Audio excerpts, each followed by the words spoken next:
Is this thing on? Are you ready, Matt? You're listening to Box Office Bingers with Matt Diaz and Ernesto Santos. Good evening, folks.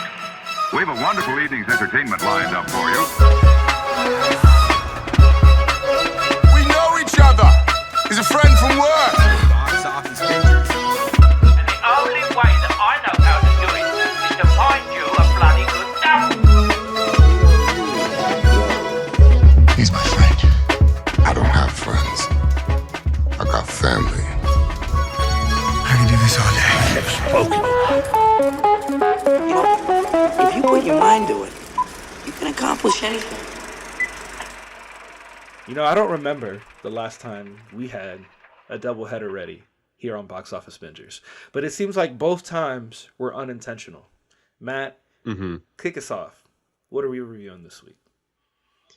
So, as we talked about last week, we said at the end of last week's episode, we're going to be reviewing, and we still are reviewing, The Boy and the Heron, a Japanese anime from Studio Ghibli, written and directed by Hayao Miyazaki. But as it turns out, Ernesto, there was another movie that was sweeping the nation, that was getting all the box office acclaim. It was doing really well, and it was a movie we could not ignore. Yeah. It also just so happens to be another Japanese movie from Toho, Godzilla -1, written and directed by, here we go again, Takashi Yamazaki.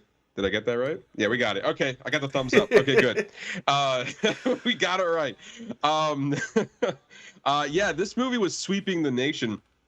And I correct me if I'm wrong. This movie we could not ignore. No, but I've been telling you for the past weeks. I go, man, I really want to see this movie. It's definitely been on my radar. It's, and then slowly but surely, I even saw the note that they extended the theatrical release. It was only supposed to be out for a limited amount of time, but this movie cannot be ignored. And not only do we have a doubleheader, we are bringing back the one and only Matt Klestinec. Sir, thank you so much for coming back. It's good to see you. For those who don't know, Matt, we've been boys since high school, ever since 9th grade.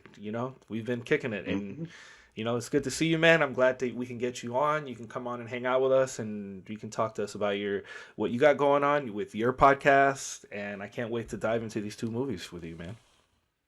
Yeah, it's great to be back. These were some pretty good movies. I'm glad to talk about them. It's crazy. The last time we had you on was episode 127. I had to look it up earlier this morning.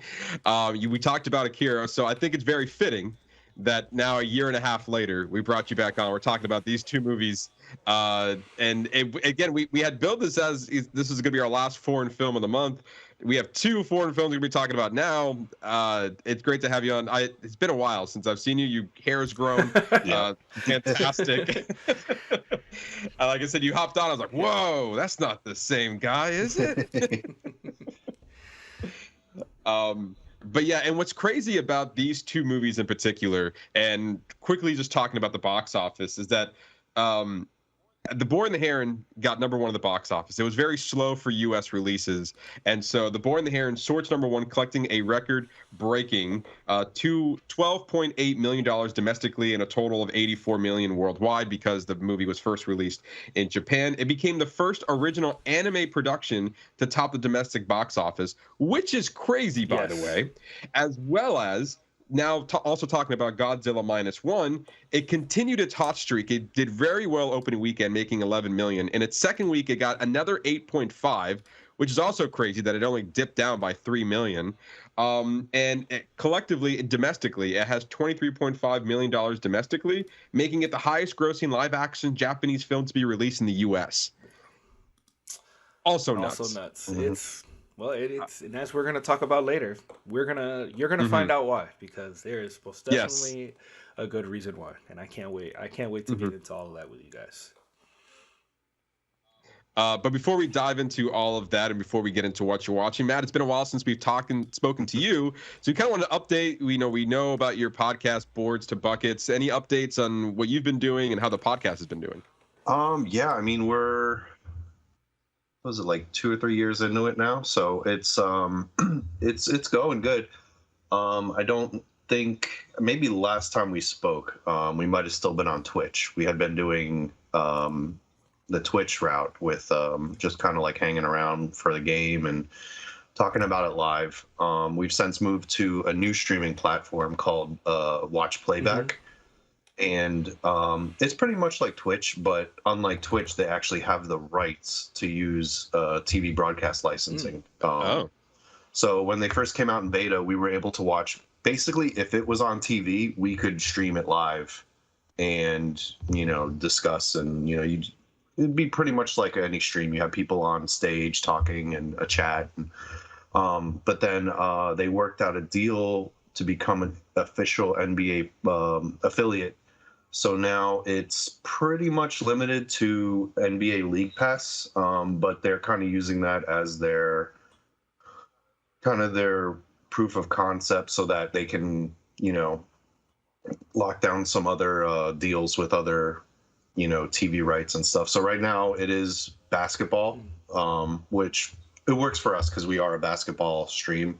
But you can also stream like YouTube and, you know, stuff like that on there. So it's a pretty cool platform. They're getting some pretty decent, you know, talent over there. We actually just got Jerry Ferrara of Entourage. He's now on there doing streams. He's a big Knicks fan. So we've gotten on stream with him and, you know, so they got some stuff happening over there that's it's pretty interesting. So how was it? Yeah, how was it with him? How was the hopping on the stream with him? Did you guys get to talk to him about Entourage or anything at all? Oh yeah, no, it was really cool. So he so I'm not the host of our stream. That's my business partner. He's usually the one you'd see on camera. Yeah. So he got on the stream with Jerry, and, you know, we were kind of feeding stuff into the chat and stuff, you know, for him to talk about. And if you're familiar with Entourage, there's an episode where Turtle is trying to get the like super exclusive pair of Nikes. And they were like custom Nikes that they really made for the show. And he pulled them out of the vault for us. He showed us on camera. He's like, I still got them. You know, they're worth like pretty good money. And he was telling us like there's like only 5 pairs that exist. One person, because they gave them to the cast and a few of the production members, one person did sell them, but he said it's not him.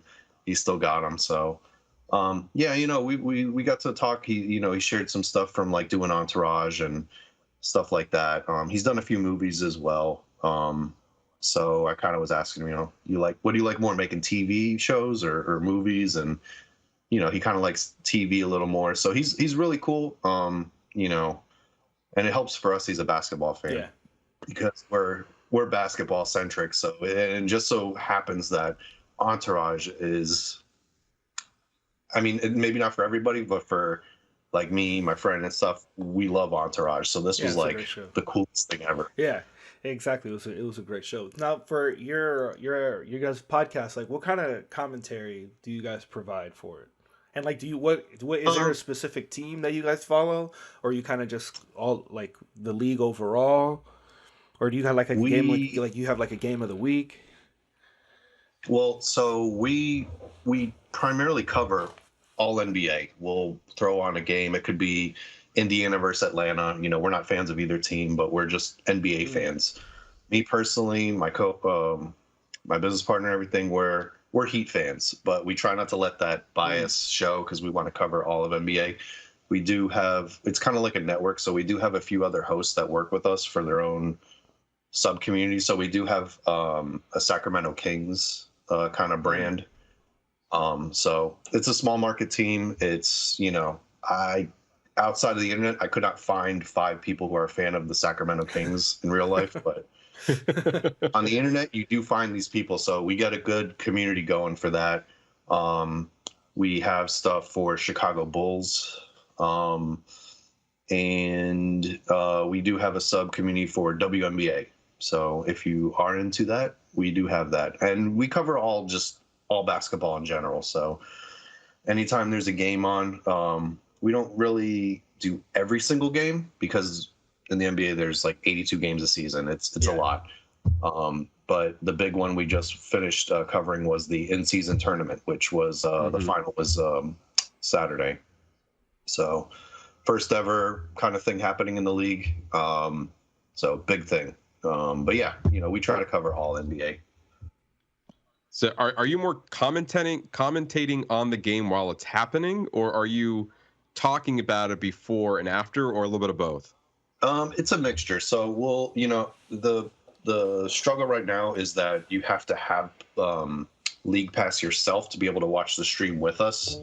During this kind of like growth transition period. You didn't used to have that before. I think you just had to have a cable provider. But even if you didn't have League Pass, you could still hop on the stream and just see us talking. So a lot of people who are in our community don't have League Pass. They'll watch it on TV and just throw our stream on so they can be in the conversation. So we do some like commentating. Other times, if there's a good storyline or, some kind of thing happening, we'll be talking about that during the game too, as regards to players, the league, anything like that. And then we try to, we do giveaways with NBA Top Shot moments.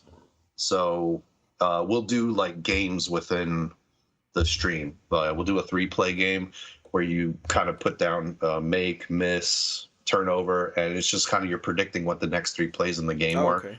If you get those right, you win, or we'll have prediction contests, who's going to be winning at the end of the third quarter. So we do a lot of things to keep the audience engaged. Okay.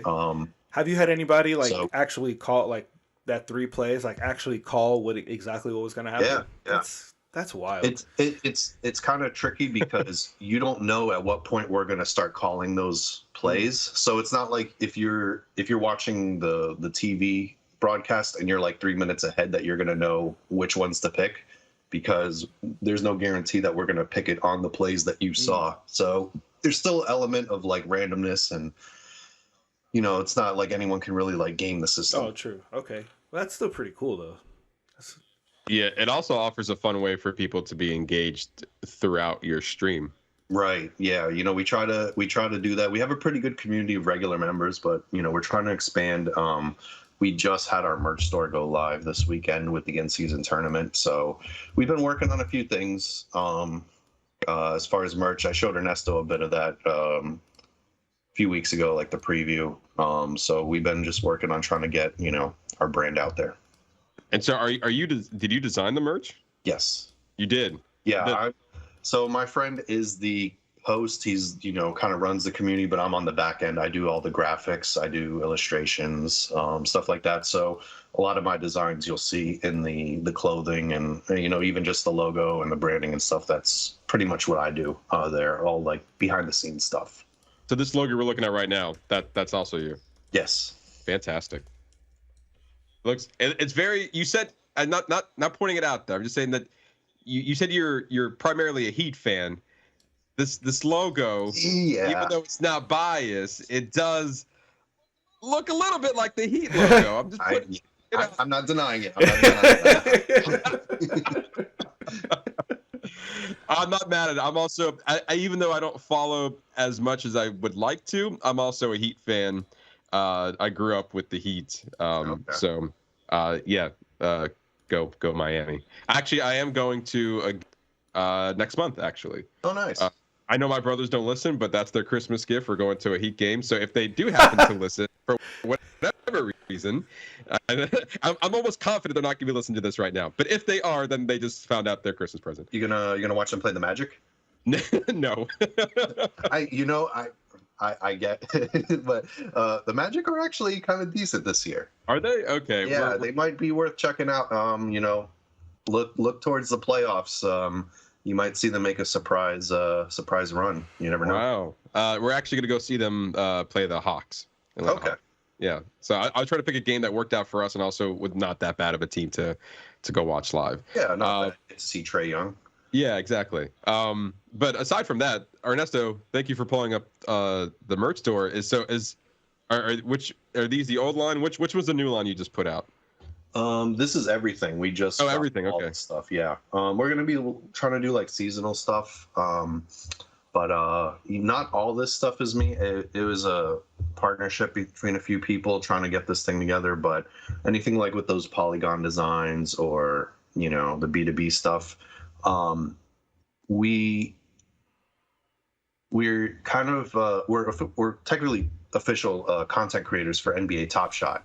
And if you don't know what Top Shot is, they're digital collectibles. It's NFTs, but a little more utility behind them. It's basically like a digital trading card. Like you have basketball cards, these are video clips. And there's ways they implement it. It has its own ecosystem. People buy and sell these things. So it's officially NBA licensed and stuff. So what they did is they'll release like a set, and it's usually a certain theme. So if like you scroll through there and you see like something that says Hustle and Show or Fresh Threads, these are sets that come out. Fresh Threads would be like when a player gets traded, you know, he's got a new jersey stuff. So what NBA Top Shot did was they released the IP for creators to use this stuff royalty free. The only thing is you have to own the set to unlock it. So we're in the process of doing that. So we get the artwork from Top Shot themselves, and we're able to implement it however we like. So, I mean, to your point, a lot of people do snuff at NFTs, but you are finding a practical way of using it, and also to your benefit. Yeah, absolutely. Yeah, I mean, hey, I went through the whole NFT craze in 2021. I was on board with it, so I know exactly like the kind of intensity that went through. But yeah, 98% of NFTs are dead and, you know, worthless. And I would say NBA Top Shot is probably one of the few out there that you can still get into that is active. If you want to make money off it, you can. But this is like backed by the NBA. So, yeah, you know, they've got, you know, all kinds of things in place for that. And the NBA is like pretty actively looking towards, you know, expanding that and having it, you know, it might be, you know, some point in the future you could go to a game and you could get they're called moments, but, you know, a moment from that game you actually attended, you know. Wow. Okay, yeah, that works. So there's kind of like, and if you're an NBA fan, like there's a lot to it. You know, you could collect your favorite players, your favorite teams, all kinds of stuff. They got challenges for it. You get, you know, rewards and, you know, whatever. So it's not like a lot of like these NFTs, and that's why I kind of stay away from calling it an NFT, because that's like almost like a bad word these days, because of like people were just throwing money at these things and they lost it, and, you know, it is what it is. But, you know, Top Shot is probably one of the better NFT things to be into. They've been going since 2020. So okay, do you got a favorite on that merch line? You know, I gotta say the Hydro Drip. If you scroll up a little bit there, yeah, like the bucket hat, the shorts, and the bag, that design. Oh, okay. That's Hydro Drip right here. I do like those a lot. I mean, I have a pair of the shorts here, pretty good quality. But yeah, that's probably my favorite design. We're gonna have more stuff in that kind of design. So this is kind of just to get us started, and we're kind of, you know, also kind of in like beta testing. So, you know, we're asking people like, hey, what do you like? What do you don't like? Is there something in there that you would like to see? Because with this site that you can create products on, they have so many options. I mean, you can make cell phone cases and all types of accessories, clothing. So we're just trying to go with, you know, what's going to be stuff that people actually like. We try to go with stuff that we would actually buy ourselves for design and quality. So it's not a money grab. We're not just like throwing a logo on a shirt and say, you know, spend $30 on us. Yeah. You know, we're really trying to get it to be something where like, even if you're not in, you know, a fan of our, you know, stream or this or that, like we just want to appeal to, you know, the basketball fans or somebody who just thinks it looks cool. So. And it does look cool. I'm about to say, if you scroll down, I'm also a simplistic person. There's a cup there. Yeah, right there, the black cup. This one here? That's enough for me. Yeah, right there. That's enough for me. I like it. Like it's a nice black cup. You got the logo on it. Even the shirt. It's again, like you got your logo. It's black. I'm a big fan of just wearing black in general. So like. For me, that's the job. Maybe the other ones you said might be a little too out there for me. I'm not sure if I'm comfortable with the wild colors. So that's why it's a little on the bright side, but you know, we try to have something there for everybody. Yeah, exactly. We like the darker, more like low key kind of designs. I mean, I got the shirt on. Yeah, you go. That's it. We try to appeal towards everybody if we can. That's awesome. This is fantastic. I mean, we're glad to see it. I mean, I hope you guys see, great things come out of this, and this helps you guys grow. I mean, this looks like. I mean, I've always been an admirer of your work, I'm glad to see it. I'm glad to see it in physical applications. So that's awesome. One of these days, you're gonna be like out, maybe shopping at a Target or something, and you'll be like, "Yo, I made that. Me. That's me. That's my shirt. That's my design." You need to take a picture of a random stranger. It's like, "Hey, just come here real quick. Don't go anywhere." That's the dream, right? Yeah. Oh man. And then one final question. Like, so where do you want to see this go from here? Like, you got your merch line. Like, and in the next, like, say 6 months to a year, where would you like to see either the brand or the podcast go? Anything like that?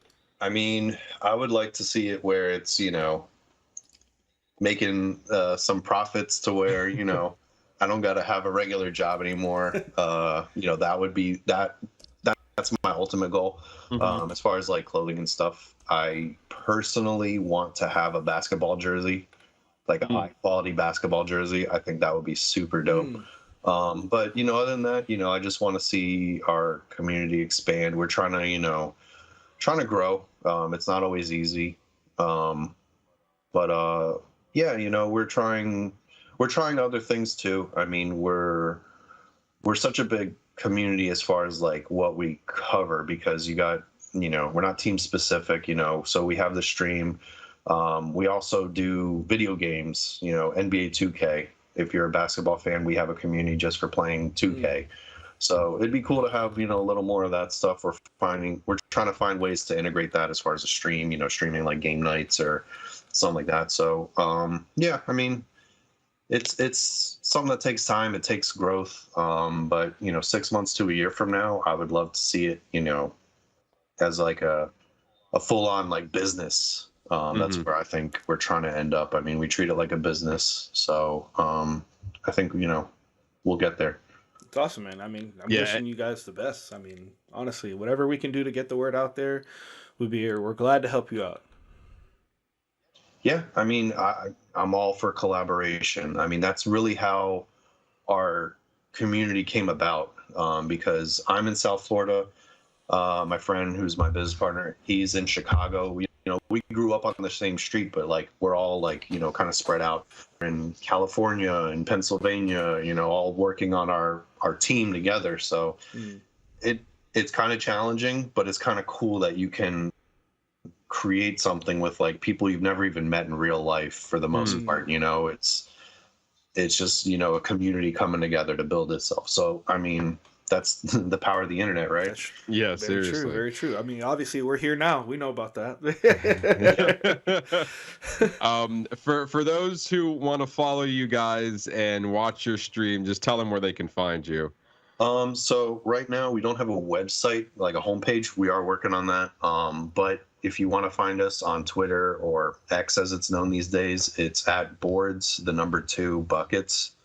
And on Playback, it's just playback.tv/B, 2, and the letter B. And you can go on there.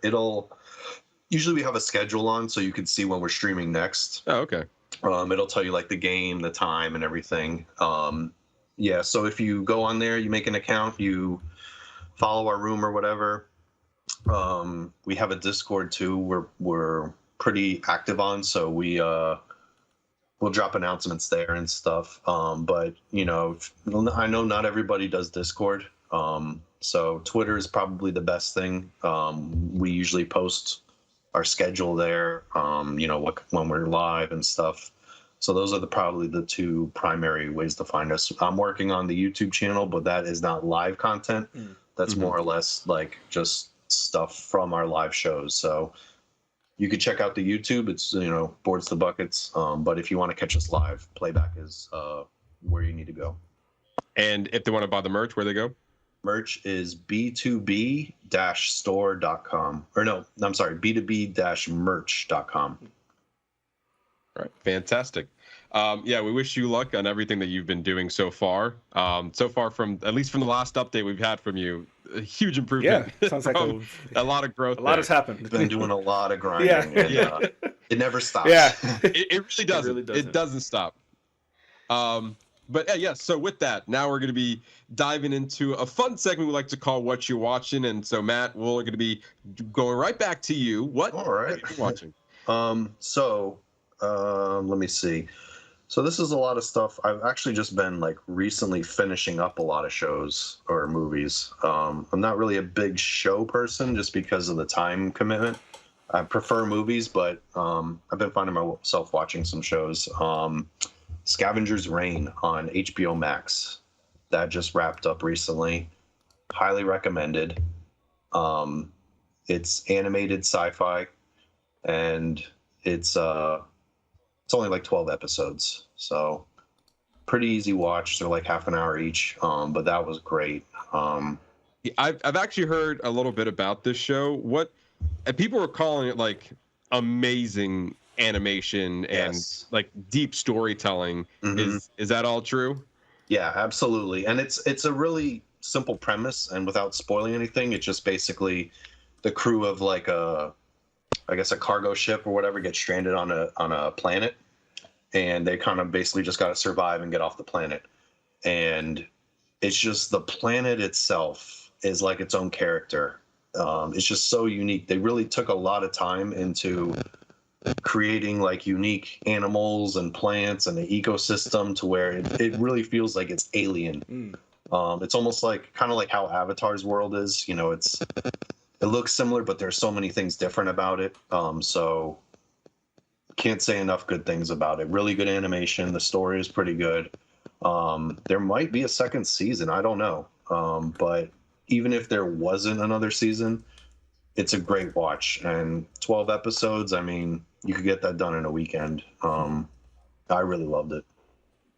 Yeah, and for me, I was actually quite shocked that a show like this is on Max. Typically, I would find a show like this somewhere like on Netflix primarily. Mm-hmm. So I think it sounds like Max got a good get there. It kind of felt like it. If I was to see it on TV, it'd be like on Adult Swim or something. So it kind of gave me that vibe. I don't know. I know Warner Brothers and I guess Cartoon Network are kind of the same company, so maybe there was some like cross-pollination there. With, true. I think the animation studio was Titmouse, and they do a lot of the Cartoon Network stuff. So it could be that maybe the show was originally thought of like a TV broadcast run, and they just decided to put it on streaming or something. They released the episodes in batches too, so I don't know what the decision was behind that, because I think they released them like 3 at a time or something like that. Yeah, I do see that. Yeah, that's an interesting strategy. But like even like I'm looking at their IMDb right now, the lowest rating on an episode is an 8.6. Wow. So, yeah, so I think this easy to say. Really good. I mean, it's kind of like a multiple storylines. The crew is split up, so you're not just following like a single A plot. You jumps around. You know, you got this guy over here, these people here, and they're all trying to kind of reach the same destination. Yeah. What else you got? What else do I have? Blue Eye Samurai on Netflix. I just finished that one. Highly recommended. The animation is like a mix of like CG, 3D, and like hand-drawn style. So kind of think about if you've seen Arcane. It's kind of like that. It's different visually, but it's like a similar concept. So where it like almost feels like it's a hand-painted or drawn kind of thing, but you could tell it's done with a computer. But really good story. I think that's like, I want to say like 12 episodes or something, but those are a little bit longer. They're like 45 minutes to an hour each, but really good. I think it's created by one of the people was the writer on Logan, I want to say. Yep. Yeah, and Blade Runner 2049. Yeah, so really good storytelling in this one. I do believe there will be a second season. So, you know, with animation, you kind of have to wait a while. So, I mean, you have to rush to binge this, but I do recommend it. It was really good. A lot of really crazy, really well made, like fight scenes. The choreography is amazing, and just really good characters. Yeah, it's another show that I'm reading each episode here. The lowest rated episode was an 8.3, so that's pretty good. It is 8 episodes, and they are calling it a mini series. Now, not to say that they won't give us a second season, but as of right now, I think it was originally just supposed to be a one and done situation. But who knows really what these shows nowadays? Something becomes really popular, and all of a sudden it just gets renewed for a second season. Yeah, I mean the way it ended, without a spoiler, it just gave me the impression that there's more. But if they ended it and not continued it, I guess, you kind of could see it as that's it. But I think the way it went, it's such a good series. And it's, it's one of those Netflix originals that's actually a Netflix original. Mm-hmm. You see a lot of times they co-opt an anime and say it's a Netflix original when really they just bought the distribution rights and called it a Netflix. This, I believe, is more an actual Netflix kind of thing. So I could see them wanting to continue it if people like it, and it's pretty good. Yeah, I've also heard, and I really hope this isn't like 100% true, but there might be some truth to it. But Netflix said that they're going to be diminishing or kind of downsizing their animation division. But a lot of the stuff they've put out so far that they actually done has been really good stuff. So I feel like this is an example of like they can do some really good things. Unfortunately, with Netflix, sometimes the numbers are more important to them than the quality of content that they've been putting out with it. So hopefully that they can value that, and maybe with time people can then appreciate some of the good stuff, and then we can keep these rolling, because I've heard nothing. This is the show that I've actually been hearing a lot about, Blue Eye Samurai. Like, it just came out about a month ago, and like a lot of people are raving about it. Yeah, I think it got a pretty good voiceover cast. I think they're pretty good actors. But yeah, it's kind of like one of those shows along with Scavenger's Reign that they make a good case for this. Like, this is animation, but it's not like kids stuff, Right. You got real characters, you got real stories. Like, it's pretty violent in this one, Mm-hmm. Limbs get cut off all the time. People get cut in half, It's definitely for the older crowd. And I think, if you like just a good story, it's pretty good. I really hope they do continue making it, and hopefully the numbers are there to back it up. It's always weird, good, and then they just like drop it or whatever. You see studios. Yeah, it's really good, but we can't justify it because of the numbers. Yeah, and another show that you, I guess, eventually will bring up, but we were talking before the show, Winning Time, another show that was really good. I haven't seen it, but you said you saw it. Another show that was really good, and all of a sudden, they just dropped the show right at like the day after the finale because the numbers weren't hitting it after season 2. But I heard nothing but great things about this show.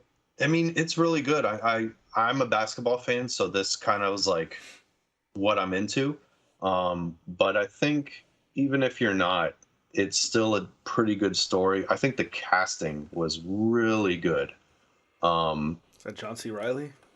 Yeah, John C. Reilly. The guy who plays Jerry West is he was in, I think, Terminator Salvation. He was the guy who played John Connor. He's been in a few things too. That guy, he's pretty good. Jason Clarke. Yeah. Adrian Brody is in the show as Pat Riley, which it sounds weird, but when you see it in the show, you're like, okay, I get it. It's just, it's a weird casting choice, I feel like, but once you see it like in the show, you kind of forget all about that.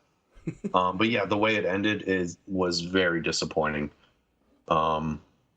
I was joking earlier, HBO just always has this problem where they can't end a show properly. Usually the final season always seems to be like the worst season. But with this, it was just kind of like a surprise ending because they dropped the last, episode on the platform, and then it was like right after, like, yep, series over. Yeah. So a lot of people were surprised by it. And the show kind of, it is a good show, but it kind of ends on a disappointing way, especially if you're a basketball fan or a Lakers fan in general.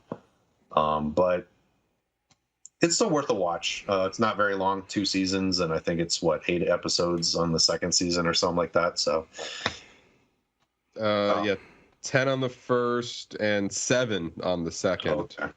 It's not a long watch. There is a really cool effect they do with the camera work where it constantly cuts back. So you have kind of like your typical camera where it's like if you're watching any show, that's what it is.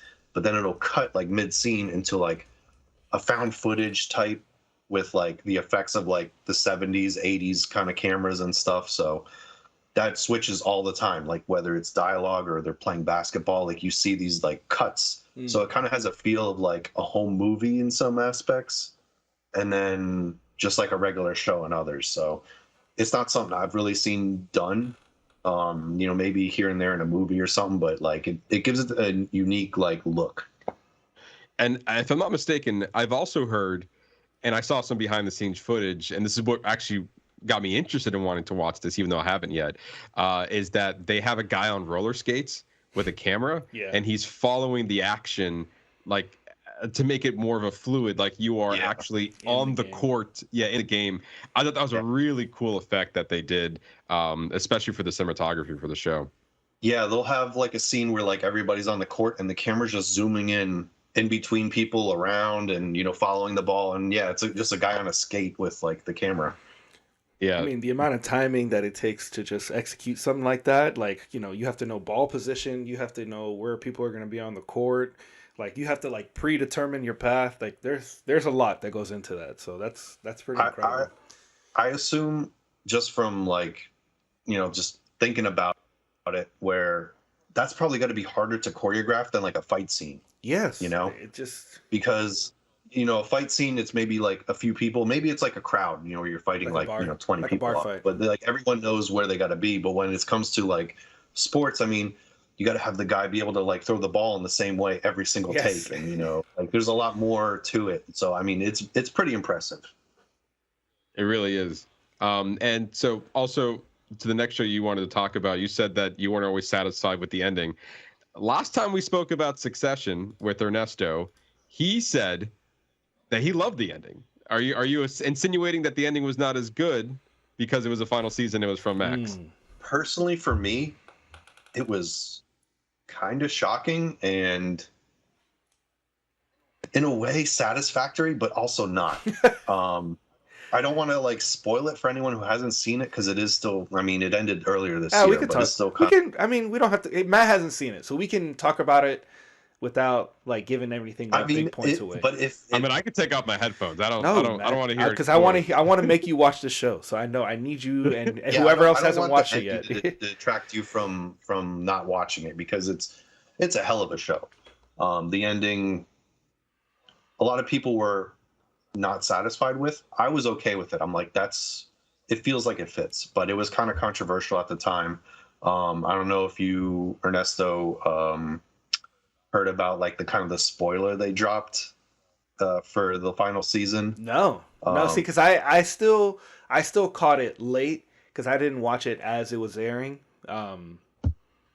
So everything. No, actually, did I? I don't even remember now. But I do know that the spoil, the ending of the show was spoiled, and I try to avoid it as much as possible. They had one that was mid-season, so without spoiling it, a character dies in the final season. Yeah. And what was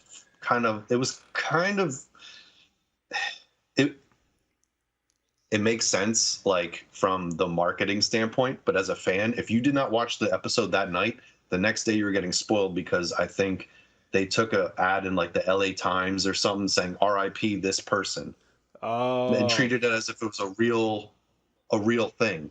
Oh, so wow. People who didn't see the episode Sunday night, Monday morning, they get the paper and say RIP so-and-so, and they're like, oh, great, I didn't get a chance to watch it last night. Yeah, so, that's kind of the disconnect where you got things that are on streaming in real time, and then the binge watchers who I want to wait till the whole season's done, and it's that's a pretty spoiler. So and that's something that they put out. So even to people who don't watch the show, this is news that they're seeing. So what if that death is not supposed to be a surprise? So maybe the way you come at the show is that this thing is expected. This is the expectation of what's going to happen, and now we've done the thing. Hey, this is a promotion for, hey, the thing finally happened. Like, this is your time to catch up to see the shocking finale of Succession. That's if I'm looking at it from like a marketing perspective, that's kind of where I would be with that. Yeah. You know, I get that, but I agree it should still been within the context of the show, and that should just be a spoiler that's left for the people watching the show, especially the next day. That's egregious. That's really bad. Yeah, and it's funny because we've talked about spoilers many times on this show when it's appropriate to talk about it, whatnot, and especially for our podcast, for example, we let you know up front that all of these, for the most part, like our Whatcha Watchin is pretty much like mild we're spoilers. Not going to spoil too much, mild spoilers, but we're not going to dive into much unless we've both seen it and we've made a claimer that we're going to talk about it with spoilers. But our spoiler review of the week, that's the one that we've all agreed we're going to watch, and that's the one we're going to do a deep dive into. Yeah. And so, like, you have that aspect of it.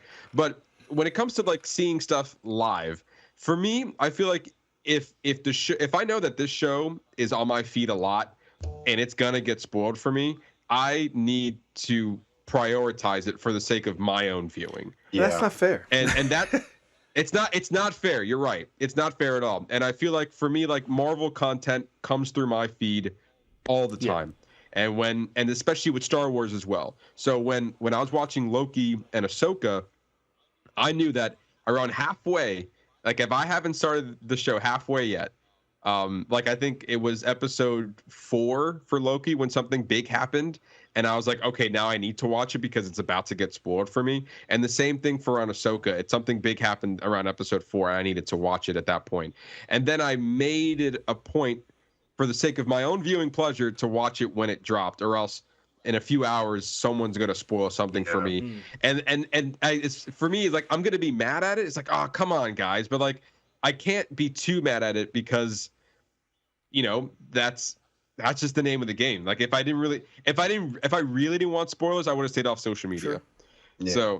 So like, it's a little bit of a, you know, it's a gray area. It's a gray area. Yeah. It's like, I think if you really don't want to know, then maybe do better to stay off the internet until you watch it, or make it a priority to go watch it. But there's also, at the same time, let's give people a weekend, you know, give people like 2 days before we just start blowing up whatever about it. I mean, there, like you said, it's a gray area when it comes to spoilers like that. You do got to kind of have that margin where it's, like, you shouldn't be talking about it to spoil it. But after a certain point, like, the world can't, like, pause their conversations for, like, a few people who, you know, like, it's, you know, I have friends who, like, you know, I'm talking about a movie or show, and they're like, wait, don't spoil it, I want to see it. But it's like, dude, the show was like 10 years old. Like, at this point, like, I can't, like, I can't never talk about a show because, like, you're gonna see it one day, you know, like.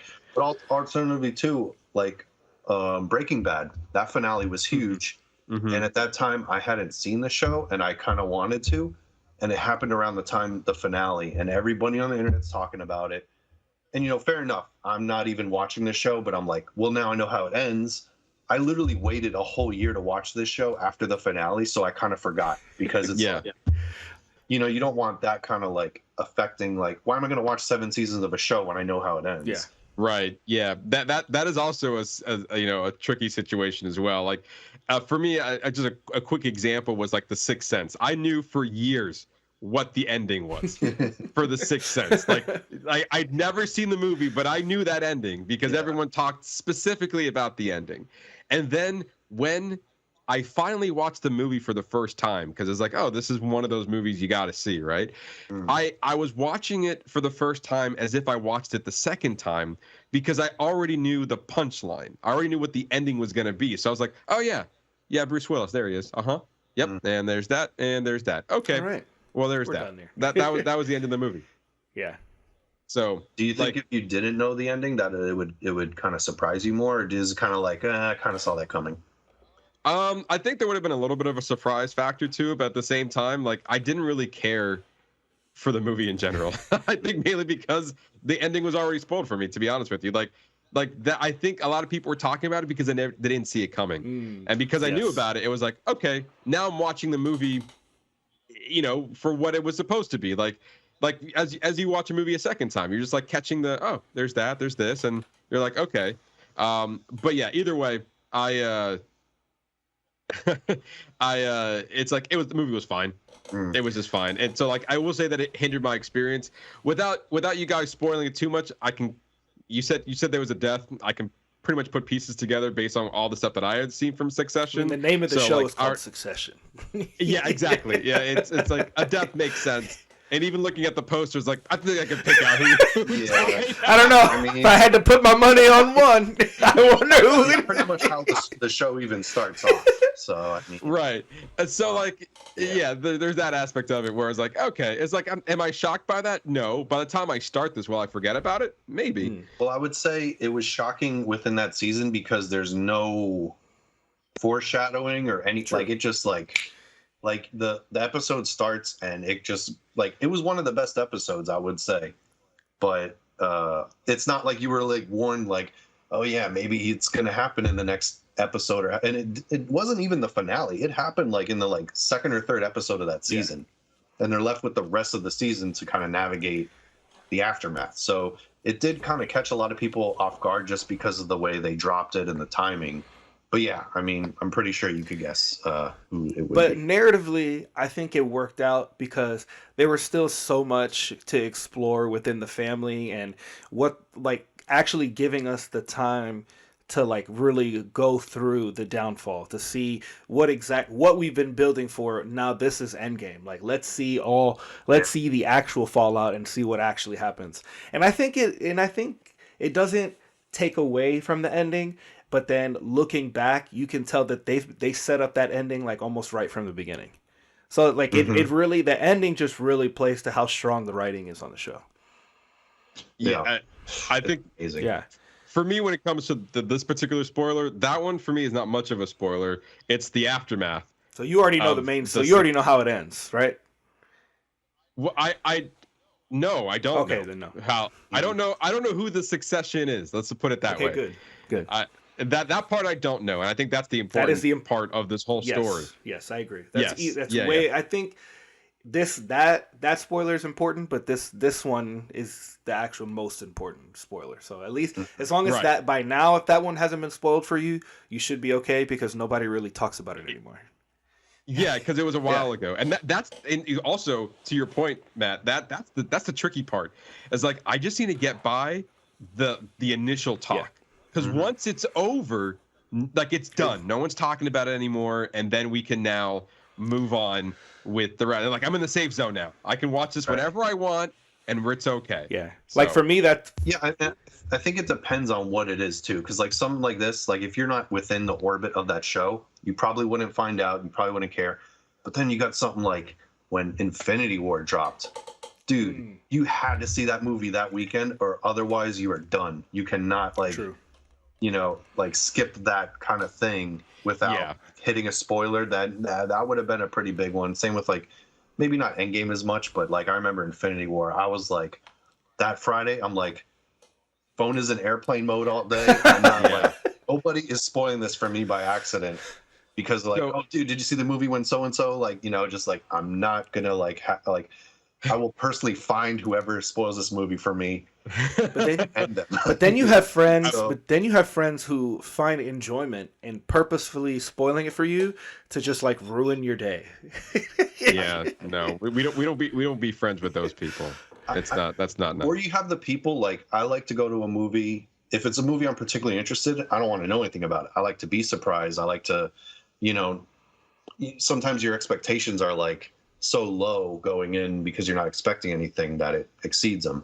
But then you got someone to be like, bro, go watch this movie. Like, it's sick. I'm like, yo, don't say anymore. They're like, no, but it's really good. It's really like, and you're just like hyping up expectations. So then I go to a movie and be like, okay, my friend said this is really good. And then maybe I don't think the same. And then I'm like, like it changes your perception on it. Sure. So absolutely. Yeah. There's a coworker of mine who who he gets excited when he talks about content. He's like, oh, you should really see this and that. And so then sometimes he goes a little bit deeper, and I was like, well, just I get it. I'm really excited that you're excited, but just tone it down just a little bit, if you don't mind. Just like, but sometimes I let it go. Like he just goes off, and I was like, I'm just gonna just let him go for it, and then hopefully I forget about it. Please stop. It's like a race. Like you got to see this movie before they can tell you. Yeah. Yeah. Like what'll happen first? Not a fun race, but here we are. That's the game we play. The joys of having a movie podcast, so to speak. Yeah. So with After Six Session, what other things you had on your list there? I saw Pluto on Netflix. That's an anime miniseries. It's part of the Astro Boy canon, so if you're not too aware of it, it was decent, but I wouldn't recommend it to just anybody. Like, you kind of gonna have to be into that kind of thing. But it was very good. I recently finished binging The Bear on Hulu. Such a good show. Good. Probably one of the best shows I've seen all year. The writing is so good. And they've announced season 3, so I am all in. I'm just really all in on Jeremy Allen White. If you want me to be honest, like I'm just like I've loved him even in Shameless. Like if you're a really big fan of his, I would highly recommend to watch him in Shameless because he's equally as good in that show. But I think the problem with Shameless is that there were so many other like great actors there with him. Like he was fighting against there was a much bigger ensemble cast that he had to contend with, whereas this is his story and it's like really giving him the time to shine for his show. It's fantastic television. He's a more mature character too. Absolutely. In this show, so I think it works well for his acting because he's definitely like one of those kind of people who can portray like the guy handling all the pressure and stuff like that. True. It's very believable. I loved it. And plus, I went to Chicago a few times this year, so it was kind of cool seeing. There was an episode where they had to go get like a pizza, and they went to a place to pick up a pizza. I actually went to that restaurant, and it is like phenomenal. If you go to Chicago, go to Pequod. That is the best like pizza experience in Chicago, at least for me. So it was kind of cool seeing that restaurant in the show. Okay, I know that place. Yeah, no, they actually went there like on location. It was pretty cool. But sticking with Netflix though, you saw a movie that we have yet to see yet, The Killer, with Michael Fassbender, David Fincher. How is David Fincher's latest entry? I enjoyed it. It's not like a super deep plot or anything here. Like he kills people. He kills people. It's not even like I have this kind of like mixed feeling about Netflix movies in general because in some of them have been actually pretty good, but then other times I'm watching this and I'm thinking like, there's no way I'd ever watch this in a theater. This is not like a theatrical release type movie. And they've, I don't know if you know about when the pandemic hit, there was a few movies that they were going to actually send to theater that they didn't because of the pandemic. So like, I think it was The Old Guard. That was like one of their action movies that had like, I think it was Charlize Theron in it or somebody. Yeah. But I'm watching this movie. I'm like, this was supposed to be in the theater. Like, holy shit. I'd be so pissed if I paid money for this. So that was a good streaming movie, Netflix. Yeah, but that's the thing. When I watch a Netflix movie, I'm like, is this really a movie that would have gone to the theaters, or is this like a TV type movie? So I have to get that out of my head sometimes because I feel like it kind of messes with my perception of the movie. This movie, I felt like I probably could have seen it in a theater. Like it seems like an actual like proper studio movie, but it wasn't bad. But it was just, I probably will never watch it again. Not that it's bad or anything, but it's like there's no rewatchability here. There's nothing like any kind of hidden meanings or anything. He's basically telling you like, oh, when I go kill people, I do this, and this is how you do that. It's all right. It's not a bad movie at all, but it's not really a standout. Well, I was just gonna say that I actually attempted. I haven't brought it up yet because I attempted to watch this movie a couple weeks ago. And then I watched like the first 10 minutes and I was like, I'm good. Like, I'm good on this. Yeah, take it or leave it. It's not. It's like, this isn't for me. Well, that's such an interesting thing that we sometimes we talk about, but like, when is there a point of a movie, or when you decide to stop watching?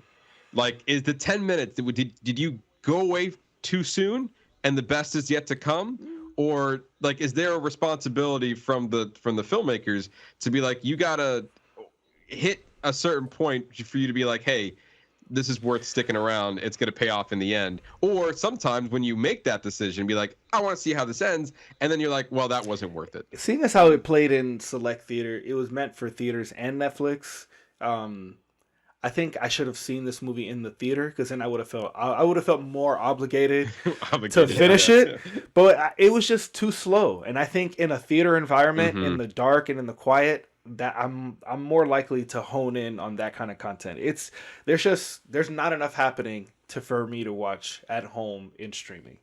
Like I was already done. And then plus there's that point where either you watch to a point, you're like, well, I've already gotten this far, so now I'm already invested in the story. That's the thing. Like, I wasn't invested in the story yet, and I was already really bored. So I was like, well, I could either keep watching. It's like, no, I don't care enough. I'll just watch something else. Yeah, it's very rare that I go about and stop a movie. I've watched a movie halfway, and I would maybe 2 movies a year where there's like, no, this ain't it. Yeah. This ain't for me. It's just no point, because I feel like most of the time I just want to give it a shot. There's always something there that could be good. But you make a good point about, like, if you're in the theater, you already made the commitment to decide to go watch that movie, to go into your car, to drive to the theater, to maybe buy popcorn, to pick out your seat, to sit down, to be like, never mind, I'm going to leave. Like, at that point, just sit there, watch it. You know, you've already made the time to do it. You might as well just do it, unless you want to go try to watch another movie within that time. But yeah, you know, it's always it's always an interesting decision. Decided to not finish a movie, for whatever reason. But the price point alone, I mean, for what it costs to go to the movies for one movie, that's a whole month of streaming subscription right there. True. Right. And you know, the problem is too, when you got one of these, you know, all you got to do is press the pause button and it's right. Over. Yeah. Yeah, that, to your point, it's like, I'm not feeling it. Yeah, like, well, that didn't work out. All right, next. There's so much more to watch out there. To Ernesto, to your point, you don't have to commit yourself to finishing it. It's just whether or not you want to or not. It's, you know, there's always another option for something to be out there. Very true. Mm-hmm. But speaking about things you couldn't finish, Matt, Blue Beetle. Yeah, I couldn't even start it. No, this movie's boring as fuck. Yeah, you know, so I have taken the stance of I am not going to the theater for these kind of movies anymore. Oh, DC, Marvel, it's just the quality has gone down so much, and there's so much quantity. It's just so much to keep up with, especially on the Marvel side. You got to watch all these shows, you got to watch all these movies. It used to be where you could only watch the movies, and if you watched a show, it's like a bonus to what's going on. But now it's like required viewing, and I can't do it. So another thing, like I was saying about the streaming thing, you know, movies, you go to a movie for, you know, anywhere between $12 and $18 for your ticket, depending on when you go see it. Right. You buy you know, drinks and food. You know, that's a whole month of streaming right there. So why am I going to go watch a movie like this where I don't really care about it? I don't know if I'll even like it. I'll wait 3 months and it'll be on streaming that I already pay for. So I tried watching this movie. I probably watched maybe a half hour total in like 3 segments, because I'd watch 10 minutes, turn it off, come back to it a day later, watch another 10 minutes. And I'm just like, I just can't be engaged in a movie like this. And, you know, to each their own. If you like it, if you thought Blue Beetle was phenomenal movie of the year quality, I just ain't seeing it. I wouldn't say that, like, nothing like that, but I saw it with my kids, and I think, and I've been talking about this recently with Matt, it's just, there is something that when you watch something with your kids, and if they enjoy it, and you can clearly see that it's meant for them, like, you almost have this level of forgiveness where it's like, all right, well, like, or almost like I'm not critiquing it anymore, because this is like clearly like a movie that's meant to cater to kids. So it's got campy jokes, it's got funny little moments. I mean, this has got like the grandmother grabbing the Gatling gun and blasting everybody, or like, you know. So I think that's where I understand what you're saying. But now my question to you is, do you have any faith in James Gunn's DC universe? I'm cautiously optimistic. Yeah. Okay. Not because of James Gunn, but because of Warner Brothers in general just can't get their shit together. Okay. They just, I mean, across the company, like I don't know what they're doing. I mean, I don't even know what DC movies are anymore, because we got Aquaman 2 coming out in like 2 weeks, but then it's not supposed to count. Like it's just so fractured with DC. There's like, I mean, Marvel, you got the opposite end of continuity where there's too much of it.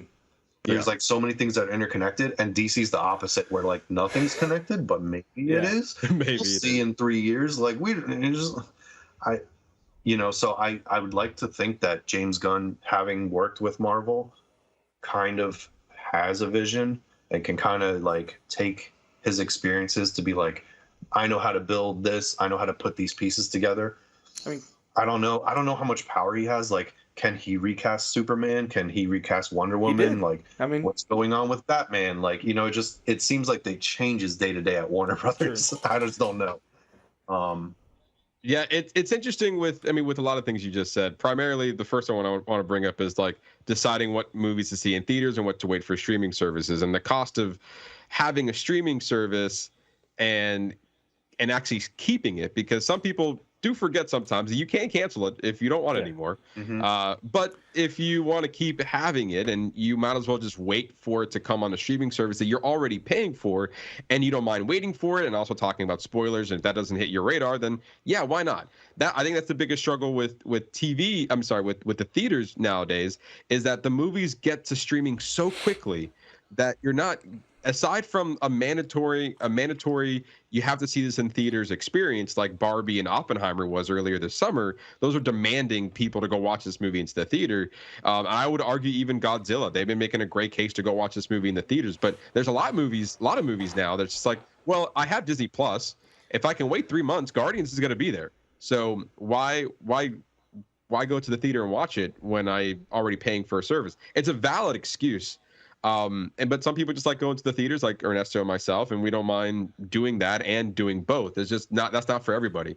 You also made a point about the superhero movies and how, you know, you're losing your trust in them. There's too much to keep up with. I don't blame you there either.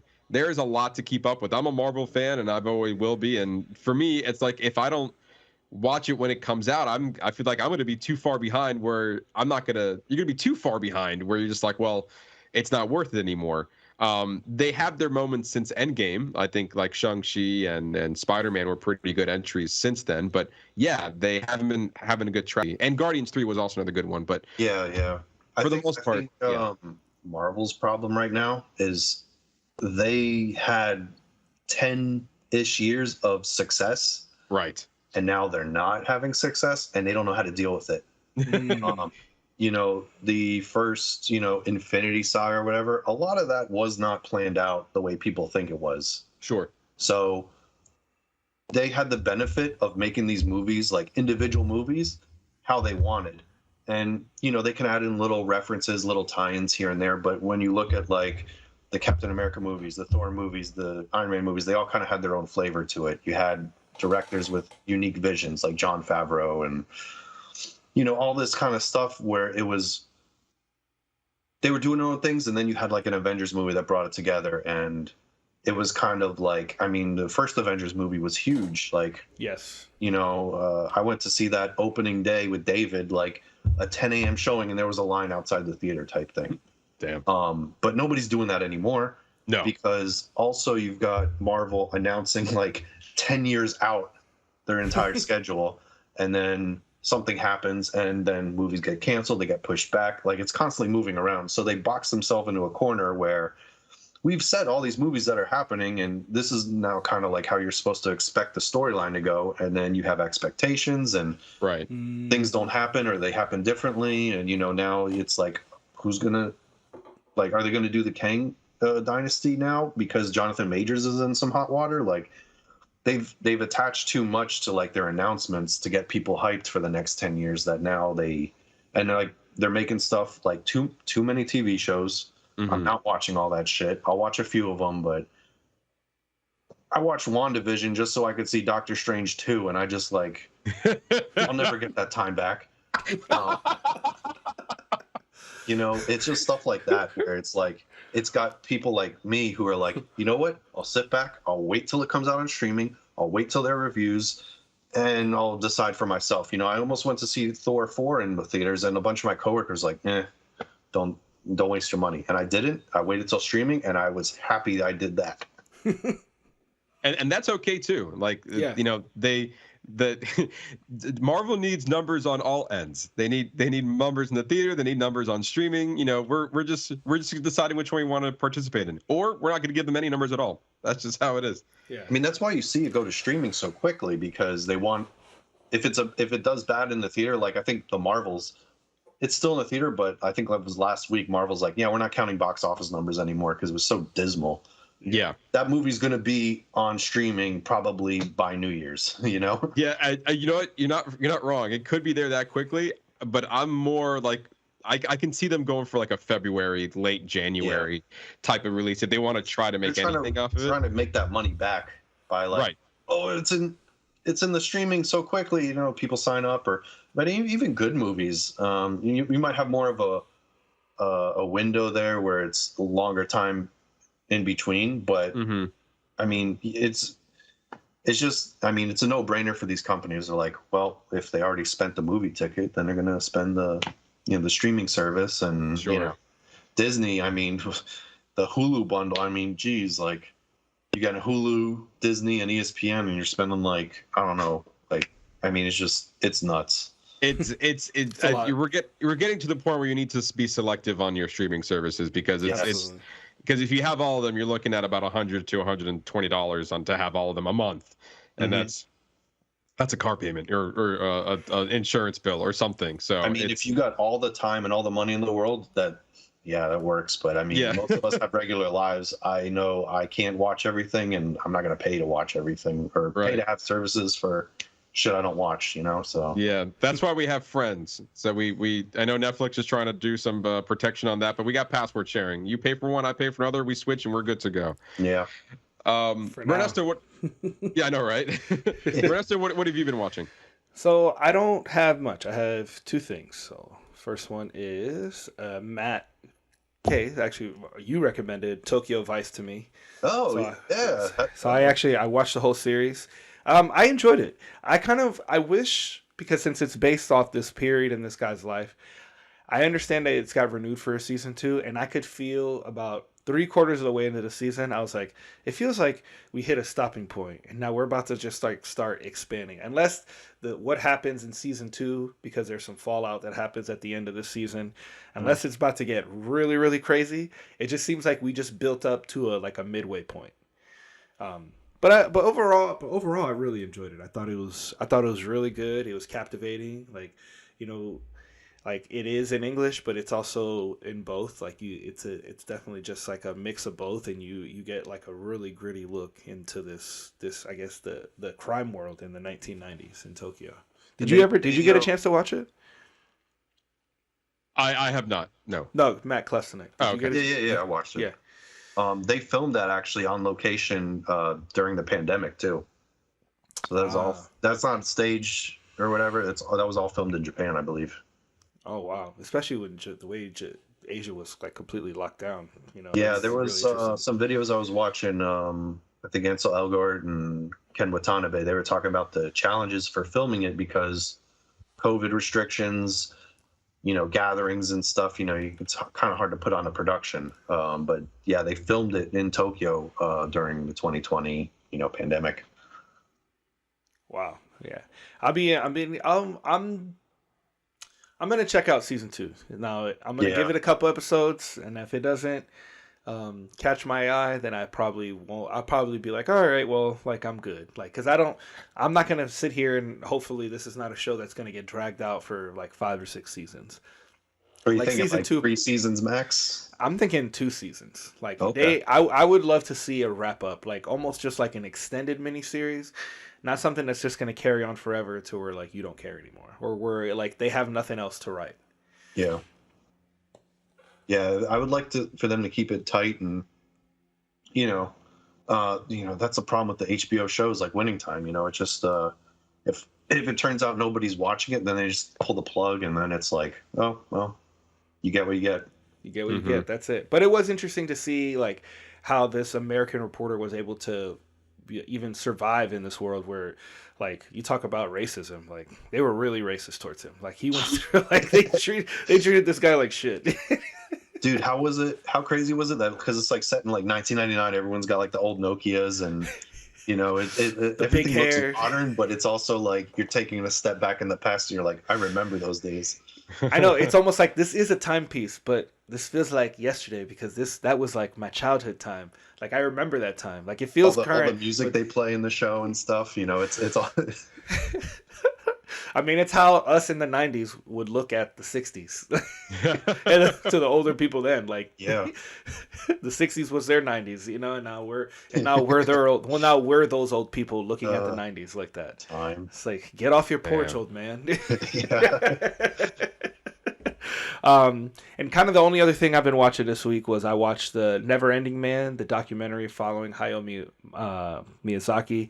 And this was when they were doing their short Boro. This was the first time he incorporated CGI into his work, because everything beforehand was just hand drawn. And it was really interesting. Like it was a little slow because it's kind of just a window into his life. But I was like really fascinated just to see like what his process is and like how much detail he even puts into hand movements, head movements, and like there was one point where they're showing him like the caterpillar is being born and he's like, well, why is it turning like that? Like a baby doesn't turn like that. Like it needs to, like, just honing in on these finer details on motor skills, and like just to think like him, that everything is up to that point has been hand drawn, and even then he was putting in so much detail into all his sketch work, and just to see him struggle, but that he wasn't afraid to fail. Like it gave me like a newfound respect for, like, I had always respected him as an animator and as a creator, but this obviously gives you like a better understanding or like a better appreciation into who he is. And the one thing I really enjoyed was at the very end, he meets with this like deep learning AI company, and they show him like as like a model of like what it can do and like character movement. They show him like this dismembered body like all over the floor, like dragging itself on the floor, and he is like horrified. He's like, this is an abomination. Like when I see this, and he brings up, like, it's just so interesting. He brings up like somebody who's in his real life. He goes, this makes me think of my friend who was disabled, who I had to watch him struggle for the end of the life. He goes, I don't want anything to do with this abomination. He's like, this is like, if you want to make games and things like this about the horrors of life, he goes, this is not what my art is about. It was just like a very real moment, like, because of everything else I've seen, he's been like very happy and soft spoken, but he got real for a minute, and it just kind of like took a really big shift into it. And I think that this is post The Wind Rises, and I think that it leads into the movie we're eventually going to review, is The Boy and the Heron. I'm not 100% sure on the timeline, but based off the short, like they're talking about this short. The short came out after The Wind Rises, so I believe that this was leading into The Boy and the Heron. Yeah, this documentary came out in 2016. The Wind Rises came out in 2013. Yeah. So yeah, this definitely would have been after. And his last movie was The Wind Rises, and then his next movie was The Boy and the Heron. Yeah. So yeah, because the documentary literally ends with him like coming to the realization that, well, I'm gonna do one more movie, and it's gonna take a couple years, and it's gonna be really hard, and like. But this is what we're gonna do. So then, yeah, this was the documentary. At the end, the ending of this documentary is him realizing that he's gonna make one more movie, and that was and that for a while though. Yeah, I was about to say that I think if I'm not mistaken, he had retired before, and then he did Spirited Away, and then he retired again, and then he did a few more with The Wind Rises, and then he retired, and then now he did The Boy and the Heron. Yeah, I saw a documentary on him when it was about him making The Wind Rises, which was supposed to be the final film, and he was also. It also dealt with his son because his son is following in his footsteps, but Hayao Miyazaki is like notorious for like not giving a fuck about his kids or something, because like he'll like he basically like maybe it's like a cultural thing or something, but they showed him like watching his son's like clips and stuff, and he just kind of like, nah, this shit. He kind of like he's hard on his son. Wow. And his son he's been quoted saying like, oh, I don't think he's got a place in the animation industry, or kind of saying like he needs to bring his like work up higher, but it comes across as very like cold and not something you think your dad would say about you, but yeah, he's got a high standard for animation, and it's like every movie is his last one. I mean, I think maybe this one we just watched, The Boy and the Heron, is his last one, but I mean, who knows? Yeah. Is that our so? Yeah, that's all I got. All right, so before you move on to the next to what I've been watching, I went down a Studio Ghibli rabbit hole. Okay. Because I haven't watched any aside from Spirited Away was when we recorded that a few episodes ago. When was that? That was sometime in the middle of the year. Was that June or July? I think it was June. Obviously, when near Elemental, it was episode 177 back in July. We had recorded that episode. At least that's when we put it out anyway. So yeah, that was the only Studio Ghibli movie that I saw. And then with all the buzz around The Boy and the Heron, and I was like, okay, I feel like I need to get myself brushed up on a few more movies than just watching Spirited Away and then Boy and the Heron. So I decided I can probably squeeze in about 3. Now, before we show you those 3, Matt, I want to ask you, what do you think the internet is going to tell me when, like, if there's 3 movies aside from Spirited Away to watch from Studio Ghibli, which ones do you think I did watch? Princess Mononoke. Okay.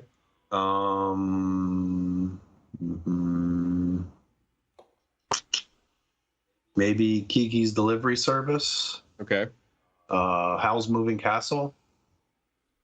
I'm drawing a blank on Miyazaki movies right now.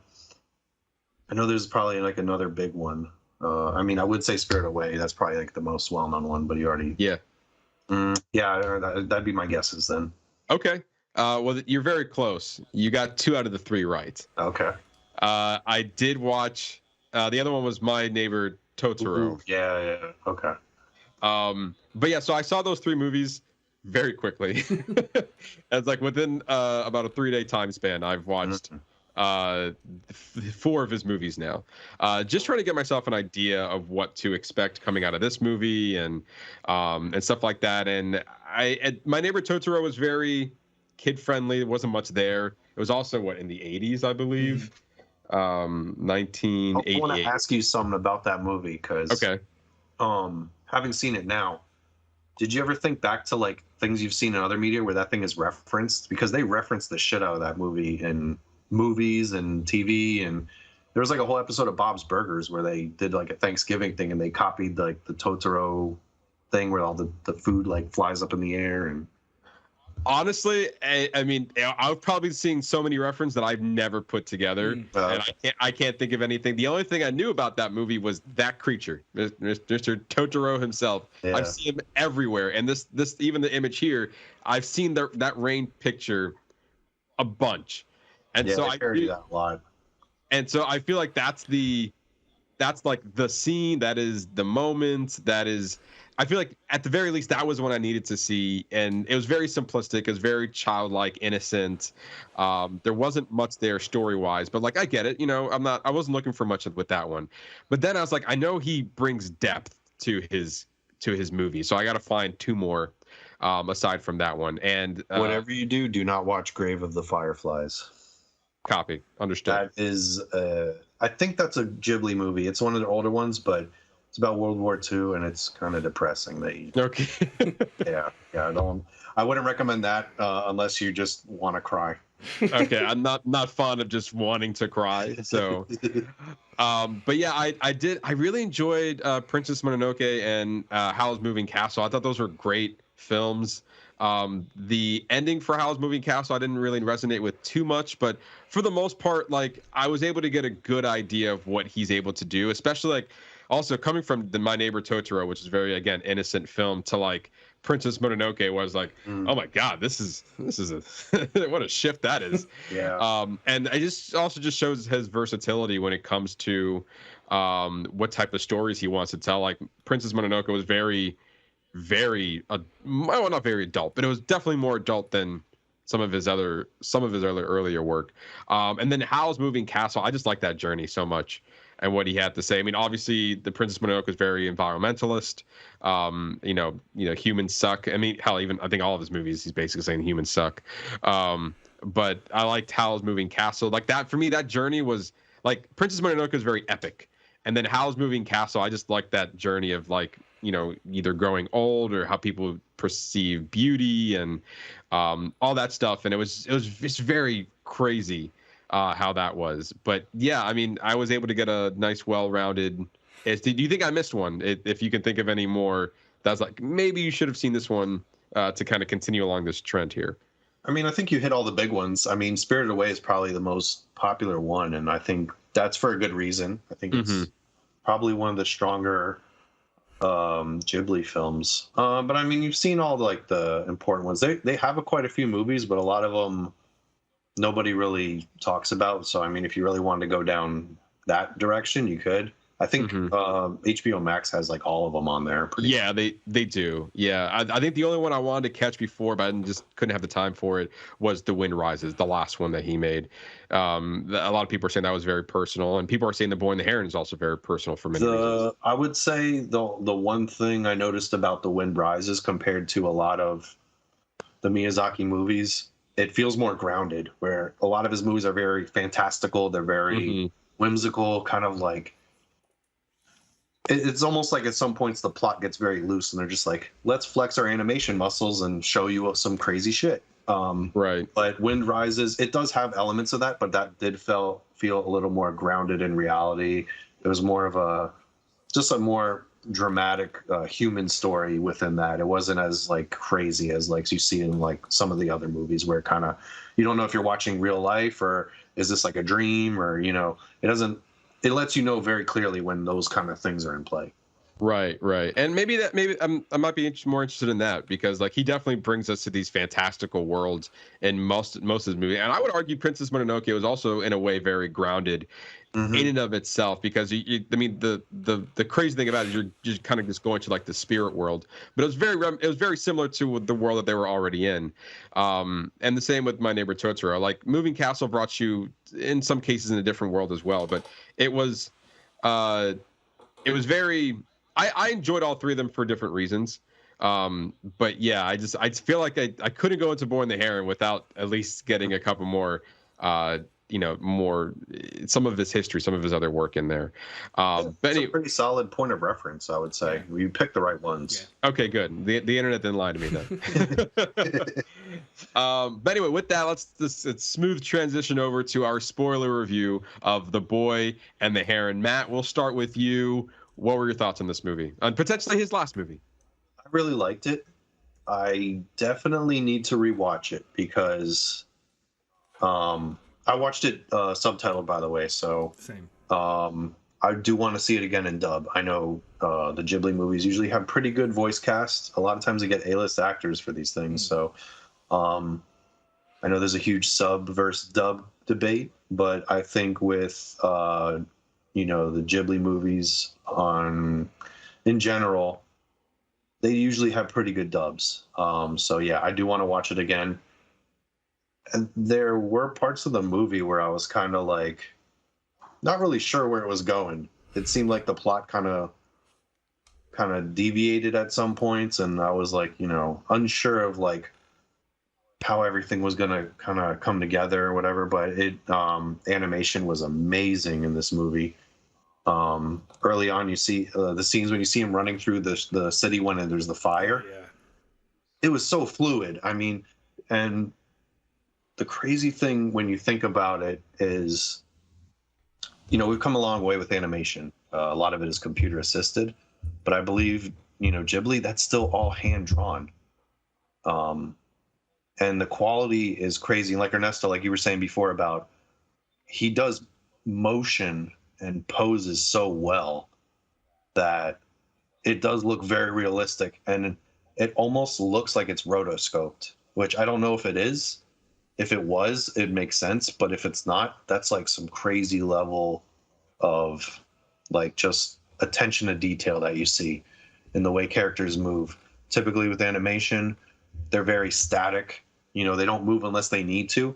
And in like a movie like this, you see things just kind of moving as if it was real life. Nothing stands completely still. And, you know, just the artwork itself.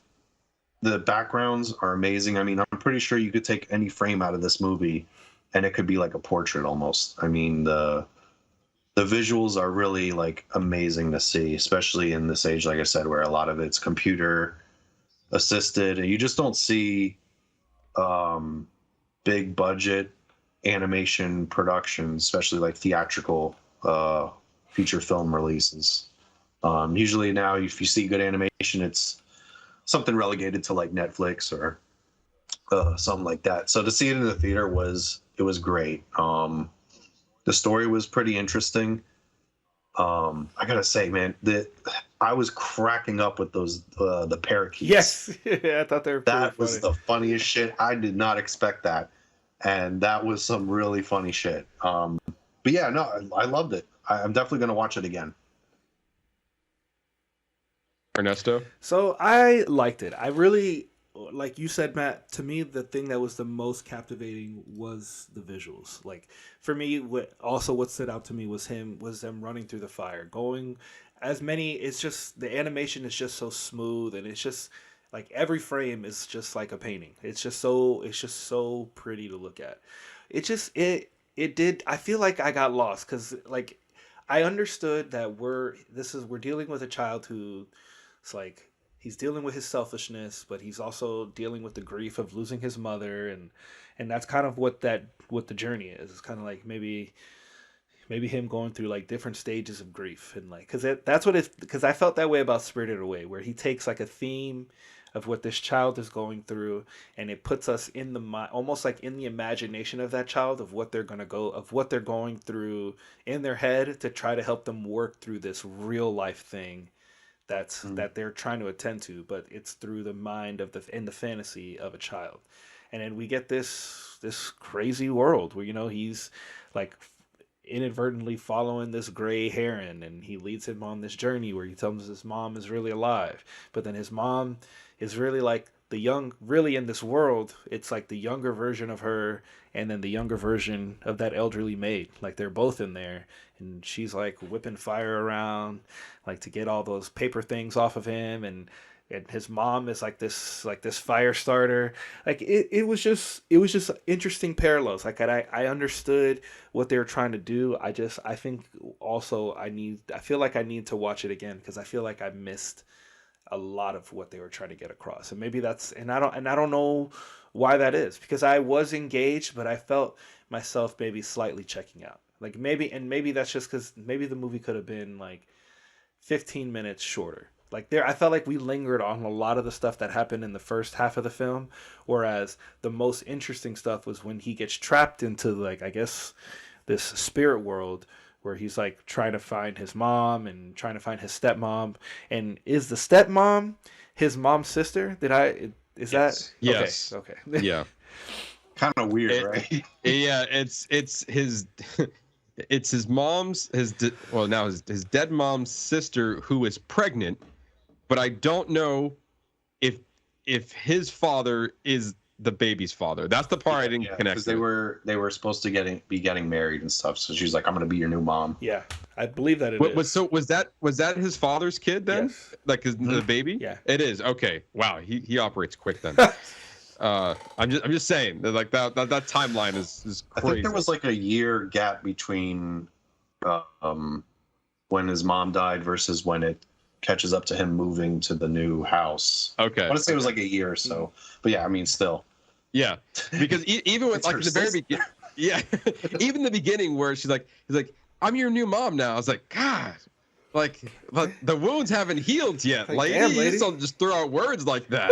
I don't know. You guys watched the dub, so I don't know if it was the same line, but they were like commenting like, "Oh, she's like the splitting image of his mother." I'm like, Yeah. damn, like the dad just has a type. I guess. I don't know. He likes him how he likes him. Yeah, yeah. It was pretty much the same thing on the dub version. Yeah. But yeah, I'm to be honest. There was a disconnect for me in this movie. I had a hard time following it. I think also a lot of what when we talk about movies and experiences, I did decide to watch this movie late at night because it was the only time I could watch it. It was like a 10 p.m. showing, and I just came off of work, so my viewing conditions weren't primed. I was trying to stay awake. I might have nodded off in a few parts, which didn't help with everything. But I do feel like for me, at the end of the day, there was a disconnection with the story. And it took 2 YouTube videos to pick up some of the things that I might have missed and what were the themes that they were trying to portray. The biggest theme that I was able to get while watching it was like, okay, this kid's going through grief. I feel like that's pretty obvious. And how he wanted to live his life. The Japanese title of this movie is How Do You Live, right? I believe what it is. It loosely based off or inspired by the book that Hayao Miyazaki read when he was a child. So even that book was even mentioned in the movie itself, and you saw the kid and he was crying after he was reading it. Looks like something, maybe a token from his mother. A little unsure about that, but honestly, I was on board until he got into this fantastical world. Then I was completely lost from there, and who these different characters were that kept popping up. But the thing I can always say about these movies was, I love the animation. I love the music. Yes. It's stronger than ever. I can't deny anything that I saw didn't look gorgeous.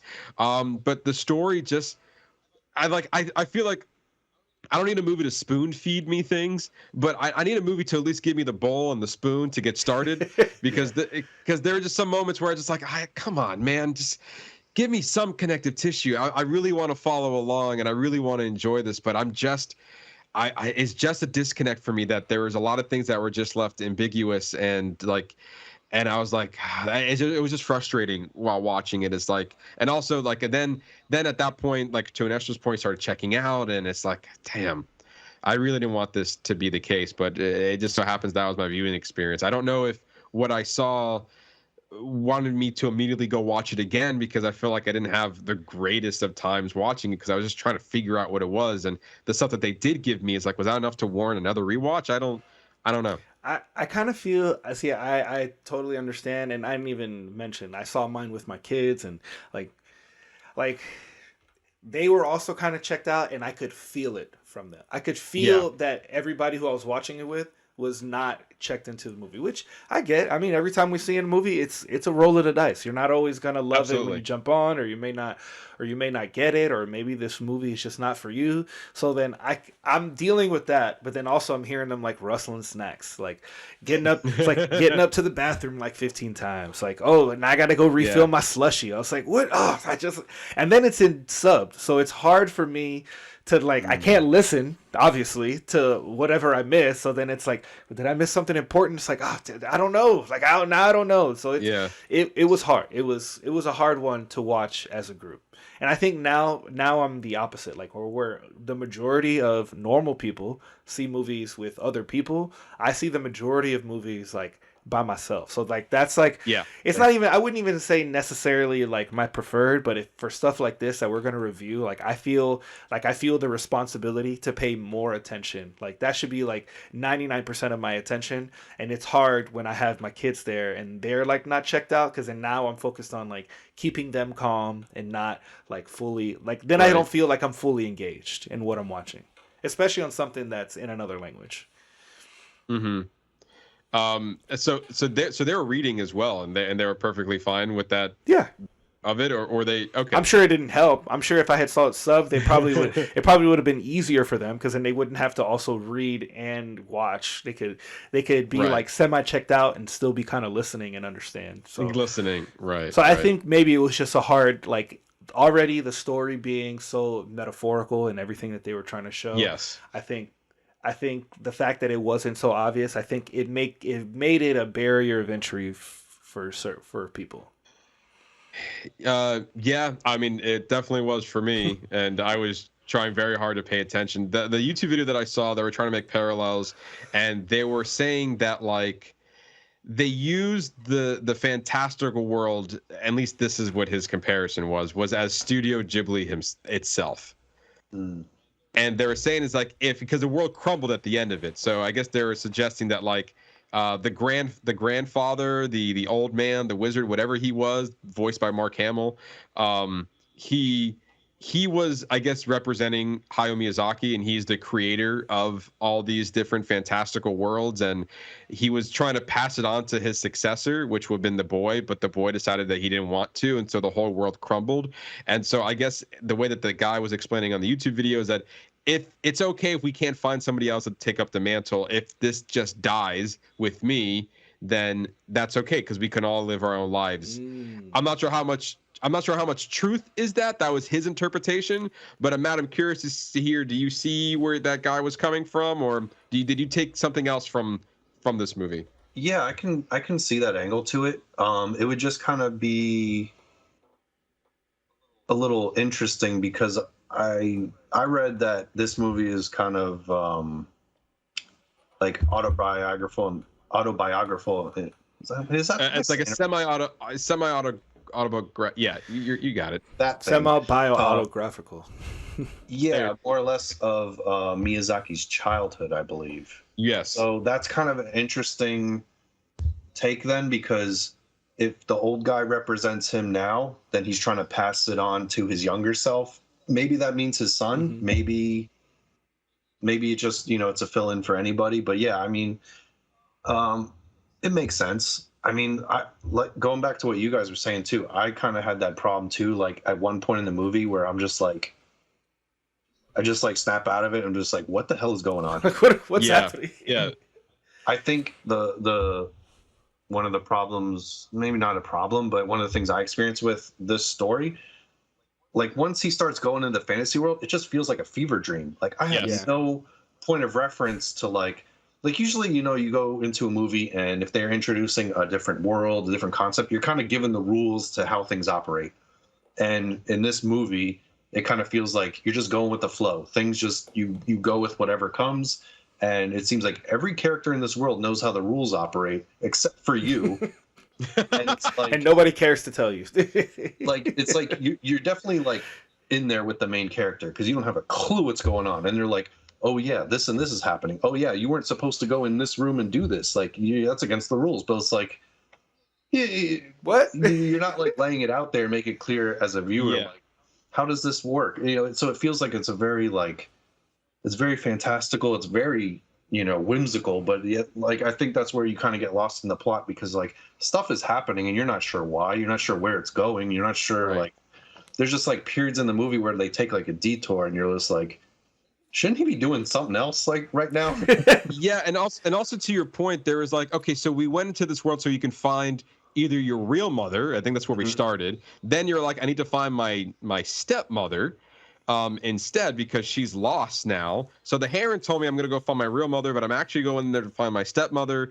And then all of a sudden this old man shows up and says that you're going to be responsible for this world that's crumbling. Yeah, or like, he's on a fishing boat or something, Right, I was like, I'm sorry, when did we get here? And then we found the mother, and then she threw paper at him, which I'm not sure why, and whatever she was wrapped up in. And then I was like, okay, grandfather comes up and is like, you are responsible for this world now. And I was like, how do we get to that drastic measure? And then all of a sudden, like the young girl that's in the movie was actually a younger version of his mother. Yeah. And it's like, when did that happen? Did I nod off on that, or was that like a twist ending on that? You know what got me really confused was when he meets the old guy first, and the guy's like, I want you to take over my spot. I want you to build the blocks and do all this. And he's like, no, I don't want to do that. And then literally the next scene, he's like locked up in a jail somewhere. I'm like, I thought that too. It's like, how did that happen? How did we get here? Like, I'm like, was the last scene like a vision, a dream or something? Or did like this dude lock his grandson up because he said no? Like, I just don't, that was the hugest disconnect for me. Yeah. In the whole movie. Cause I'm like, was I spacing out? Was I just not paying attention here? Was I just like staring at a screen and not thinking? Like, I don't know what happened there, but that was like the biggest like jarring thing because he goes from there to the jail, and then he's like trying to get back to the old guy again. I'm like, what is this? Like that took me out there. But yeah, I mean, it's kind of, it feels like it's all over the place in a way that like Ghibli knew what they were doing. Yeah. Right. I have no clue. Yeah, I'm lost. Yeah, and also there's like I also got a disconnect with the Heron. I thought it was going to be like his helpful guide or this instigator. He's like a grumpy old asshole. He was. And I was like, wait, so you're not a bird? Are you a dude in a costume? Like, what's up with that? And then I was like, are we just not going to address that? You're just a dude in a costume? Who was the dub? Who was the dub voice? Who was the dub voice for that? That was Robert Pattinson. He was that, but his voice, like I had to double check. It's like, is that Robert Pattinson? Did not sound like him at all. Wow. And honestly, I will say this: that was the best voice acting I saw in that movie. I was unfortunately not impressed by the voice acting with this stacked A-list cast for the dub version. I didn't feel it. I there was also a disconnect there, and it just didn't do anything for me. And then even like when the Pirate King, the Parrot King showed up, that was Dave Bautista. I'm like, okay, that's definitely you. I can hear you. The lady with the boat was Florence Pugh. Okay. Gemma Chan was, I believe, the stepmother. I don't remember for sure. The father was Christian Bale. So like, but those moments were so small in the movie for the most part. So you got these A-list actors to basically be cameos. Mark Hamill was the grandfather. So yeah, and then it all came together, and he's like, these stones don't have malice. You can do whatever you want with them. It's like, what the hell does that mean? Yeah. Yeah. I searched far and wide for these building blocks with no malice, and then he goes, no, I don't want it. It's like, well, I guess this is gonna crumble now. And then they all leave. Everyone's safe, apparently. They're all able to go through the door, and the end. And I was like, all right, yeah. And then it was so funny because as I was walking out, there was a guy in front of me talking to his friends. He's like, sometimes you just need to watch a movie where you got to shut your brain off and enjoy the journey. And in my head, it's like, that's not one of these movies. That was not this. This is, you got to turn your brain up even more. So, because there's a lot of, it's like, I'm just missing, I feel like I didn't get it. Like, me not enjoying it, it's like, am I just dumb? Like, maybe, yeah, like, is there such shit that I just didn't get? Like, maybe I'm just dumb. Dude, the freaking ending had me like that. Because, I mean, you have like the climax and the kind of like the ending to the climax. But the actual ending is just so abrupt. I'm like, no, that's it? Like, you're just like, oh, yeah, we just moved away. Like, we just decided to get out of there. Okay, it's like the best option. What? Like, you know, like he's just like, yeah, you're gonna forget about all this. Like, whatever. Right? Yeah, and also there's this moment where like I thought the buildup was good. I thought we had like a decent enough buildup. It was slow. Don't get me wrong, but like I was like, okay, what's this tower all about? And then when we're going into the world, I'm like, okay, here we go. This is classic Ghibli now. Here we go. And then I was like, I don't know what's going on. I'm done. I'm lost. And what's also crazy, you were talking about the animation. Very early on, we got that fire effect, and it looked so cool when he was running through the people and to the hospital. And yeah, and I was like, man, we're really trying new stuff. I can't wait to see the rest of that. And then we never got it for the rest of the movie. I was like, was that just for that scene? Because I felt like I thought we were really going to explore some new animation tactics throughout this movie. And aside from that scene, I felt like we didn't get much of that after that. Yeah, it's kind of crazy because I think with Ghibli, we're just spoiled on good animation anyways, where like everything looks so good. So you want to see something stand out against that. And it's kind of hard to follow up with like, okay, you did this really cool thing. Then just do that for the next, 100 minutes or so. Or it's, there's like, I love the way they draw water. The water always looks like super fluid. I mean, they do some cool stuff with the animals. The pelicans and stuff. I thought that looked pretty interesting at some point. But yeah, the visuals, man, it's crazy. Like, just to think like people are drawing that by hand, you know? Yeah. Matt, where do you think this stacks up with the rest of the Studio Ghibli library? For me, I think it's it's pretty high up there. Okay. Not my favorite, but that's why I kind of want to rewatch it again. Kind of get a better, see if there's anything I missed, especially if I do dub, because I do enjoy sub, but like part of that is you got to stay focused on the reading part, where if you get any, for me, like you get another thought in your brain and suddenly like, oh wait, I just missed that line of dialogue. Like, damn it. So seemed important. yeah, I do want to see the dub. Interesting, you said, I didn't know about the dub cast. You said Christian Bale's in it. He actually voiced Hal on Howl's Moving Castle. Yeah, I knew that. I think he's been in a lot of Studio Ghibli films, like as a voice actor. So yeah, that part I knew. I knew he was. They usually pull some pretty good talent, but I don't know if that's like Disney doing their thing, because I believe Disney was the original studio that worked out distribution with them. So they were handling all like the dub and voice acting. So like they've always gotten pretty like A-list people to voice these characters and stuff. So I do want to check that out and see if maybe there's something there. But as far as like where I'd rank it, I mean, it's probably within my top 3, top 5, I want to say. Okay, that's actually pretty good. I think I do like it more. It's like the Ghibli movies, like they call it like the Disney of Japan. But I think their movies, while kind of deal with similar themes and similar topics and kind of like the characters and stuff, this movie didn't feel like a kid's movie in some ways. Not at all. And like Princess Mononoke, not really like, I mean, it's generally for kids, but I mean, there's definitely got to be like an age cutoff for that, where like you couldn't take like a 6-year-old to go see that movie. It'd have to be like a little older. So well, it's actually rated PG-13 first of all. It is. And so like, I mean, I just recently watched it, limbs get cut off, heads get cut off. It's pretty graphic when it wants to be. Not like as graphic as say like Akira, but like it's that's R. That's R. Yeah. But no, it was definitely meant for an older audience for sure. Right. And then, but you got other movies like My Neighbor Totoro. I'm pretty sure that's like a G or a PG rating or something. So it's G, yeah. I think with Ghibli, you do kind of have a little bit of variation where like it's not like any Disney movie is not going to be PG-13 unless it's like a MCU movie. If they make an animated movie, it's strictly for kids.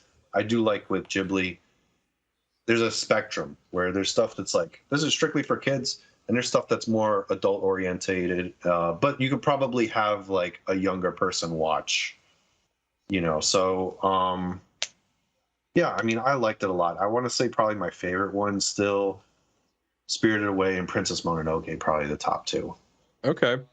So with that, unless you have anything else to say about the film, kind of your final thoughts on The Boy and the Heron before we move on to Godzilla -1. I think with all we discussed as far as like possible, I guess, negatives about the movie or drawbacks, I still think overall it's an excellent movie. It lives up to the Ghibli hype. It's crazy to me that this movie was not promoted in any way in Japan. There was no trailer. There was barely a synopsis. There was nothing other than a poster with the title on it. So for that, I think that speaks volumes on brand recognition. Because you could put out a movie that says, oh, this is a Studio Ghibli Hayao Miyazaki film. That's it. That's all it needed. And it's like, man, I mean, and I love that too, like going into it with no expectations. Yeah. You really like, if you look at the synopsis, you look at the poster, whatever, maybe if you saw one of the trailers that came out for the US release, you're still not going to know what this movie's about. So I like that element to it where like I build up my own expectations, and whether it delivers or not, it's, that's kind of like more or less what you put on it yourself, other than other people telling you what this movie should feel like or whatever. So I would say on the whole, good movie. I do want to watch it again. There are points where maybe it drags or kind of doesn't make sense a little bit, but I think overall it's a good movie. And before Ernesto, you say your final thoughts, I want to just make a reference to people who are watching on YouTube. This is the image that was released and the only thing that was released for in Japan before this movie was released. Just an image of a heron, and now watching the movie, you can see that there's a little eye poking it. No, it makes a lot more sense now, for sure. Yeah, absolutely. Now you get more context in it. But that was it. That was the only image you got. And so again, the title was even changed. It's How Do You Live? Was the title of that movie in Japan, and so they changed it to The Boy and the Heron, and now we got Ernesto, flip it back over. That's the image that they've been promoting this entire time for us here in the United States. Ernesto, your final thoughts? Matt, before we organize, we're starting to organize our reviews by number score. So based off of five stars, what would you give it? Oh, 5? Okay. I thought maybe you go with the IMDb, 1 out of 10 with decimals. No. Decimals. Like 7.3 or. Yeah, I give it a strong 7.2. Out of 5, though, you're saying, right? You can give it half 5 stars. So you can either go, the 1 or 1.5 or wherever you're at. I feel a strong 4, solid 4. Solid 4. Okay.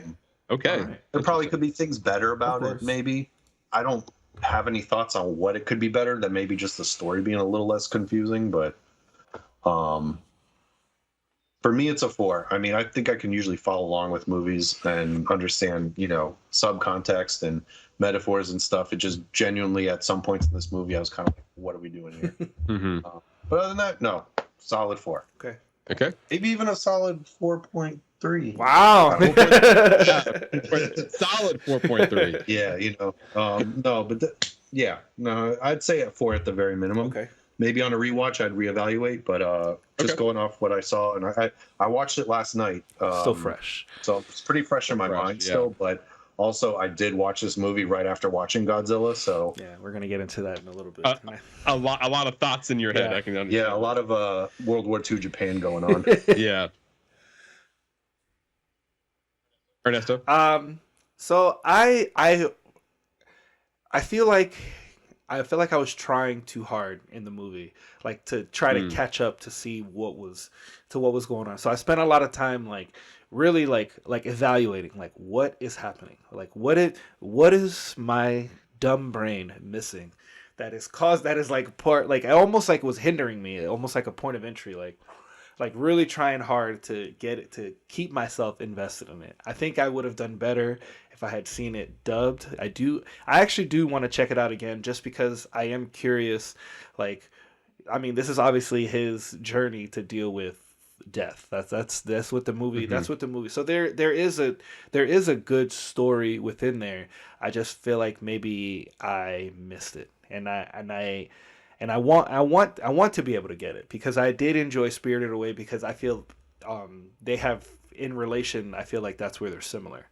I don't remember what the little girl was going through, or what her deal. I think she was moving or something. Maybe that's what it was. Or or they were on vacation or something. That's right. And she was trying to come to terms with that, and then she gets lost, and then we deal with that whole fantastical journey, where I feel like this is in the same vein, the same kind of structure. The problem is that it was just hard for me to latch on to the narrative and to really figure out what was happening, where we're going, who the fuck these people are. So it was. I felt myself being pulled out, because I was trying to have to put things together, as I was watching them, that the movie didn't clearly give to us.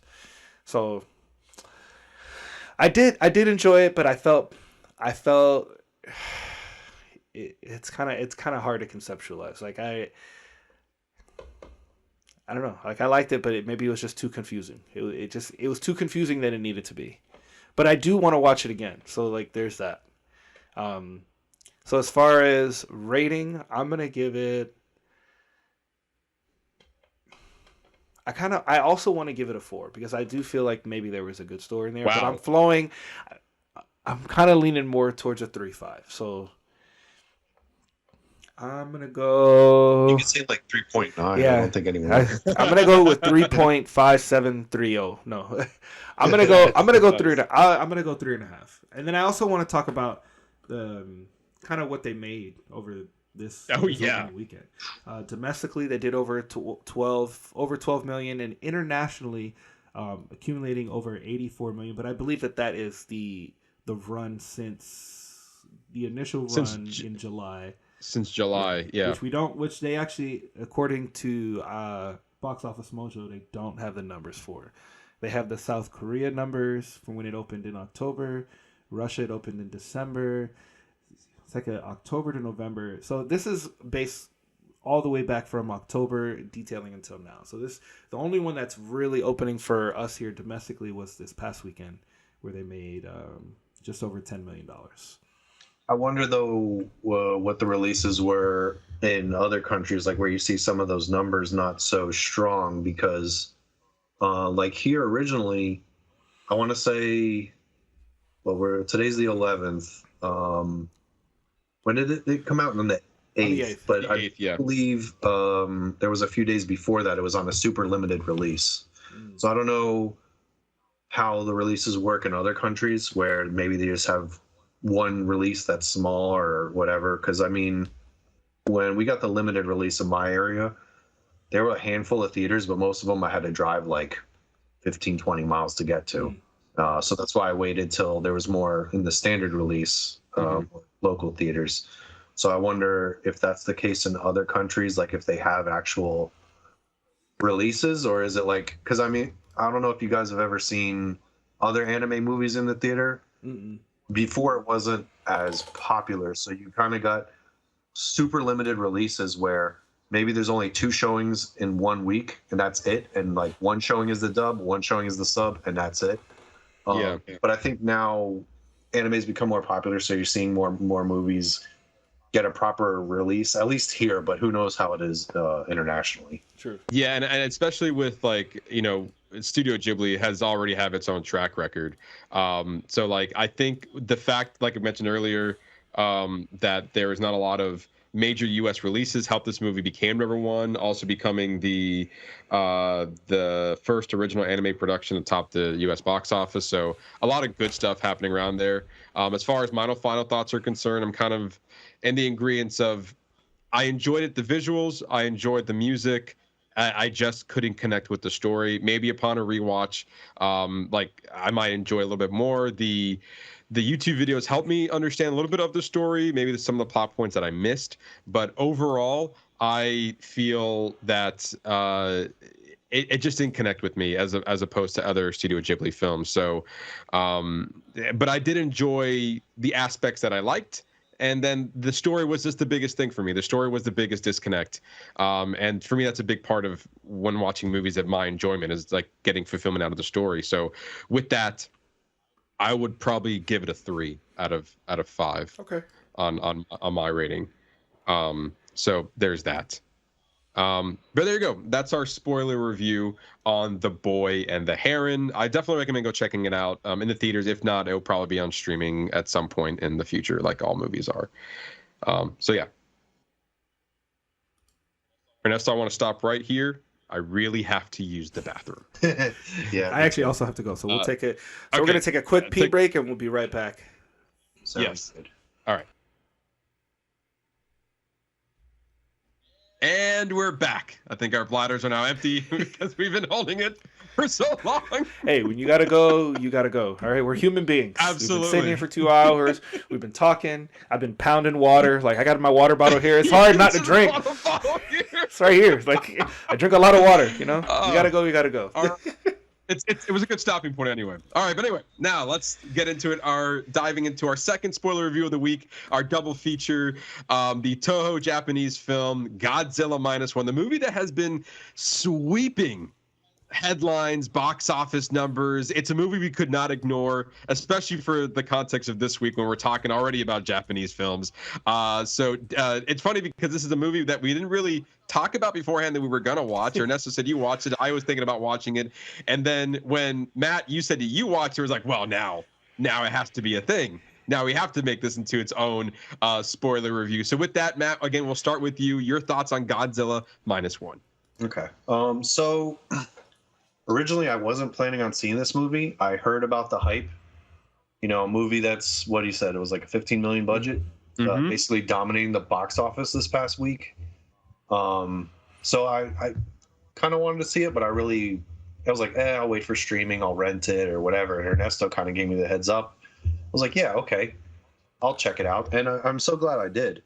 I'm not a super big Godzilla fan. I mean, it's kind of one of those things like Power Rangers, like you're kind of into it, as a kid, but usually most people grow out of it. Kaiju films and stuff, it's kind of a niche, like, I guess, interest for, most people. So I never really got in, like, I love Godzilla as a character, but never got into the movies, especially like the Japanese, like, guy in a rubber suit kind of thing. I saw the 1998 one, the first American one, Matthew Broderick one. Yeah, that was I was like, rough. I don't know, probably like 12 at the time, so I thought it was cool, and then I realized later on everybody hates this movie. So same. I've kind of got this like on and off thing with the Godzilla movies because I never got into the Japanese movies a lot, and the ones we got here, you like to see the action, but I think it's like the Transformers movies where the main characters, because they're big and they're, kind of like cartoon characters, they take a backseat to these like human stories that they insert in there that I don't give a shit about. It's the what is it, the Godzilla movie with Bryan Cranston, that started off good. I was like, hell yeah, we got some good actors, I'll invest myself in this story, and then he's dead within the first 10 minutes. So the Hollywood ones just never, it was kind of like whatever, like now they're doing the whole thing over here with the King Kong, and so it's like I make a joke, it's Godzilla v Kong, Dawn of Justice. That's exactly what it is. So this movie was actually pretty refreshing because it showed, in the Hollywood movies now, Godzilla is become more of a character where it's like you saw like him and Kong are enemies, and then they team up, and now they're like best friends, and it's like go save Martha, and it just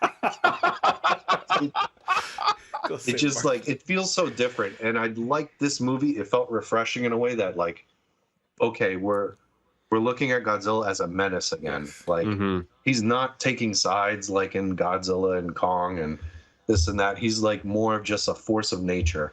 And this was like the first one of those movies where I actually did care about the human characters and wanted to see them survive. I wanted to see them, what happens to them along this journey, so I felt more invested in it. I really liked that aspect. The CGI at times was a little subpar, but for a movie on such a small budget that was able to do what they did with that, it was kind of impressive. Yeah. The way they portrayed Godzilla, kind of hit and miss for me. I liked when he showed up in the beginning, when he was smaller and not as, menacing. I thought that worked better because it almost felt like Jurassic Park in a way. Yeah. He shows up on this island, it's dark, he just goes ballistic. That felt really cool. When he showed up later, he was like really thick. That's a big boy, right? That's a big boy. You've been eating good down there in the deep ocean. Yeah, Godzilla getting dummy thick down there. It kind of didn't. It didn't hit the same. He showed up causing a lot of destruction, which was cool. But I mean, overall, I really like this movie. I got more out of it than I was expecting to.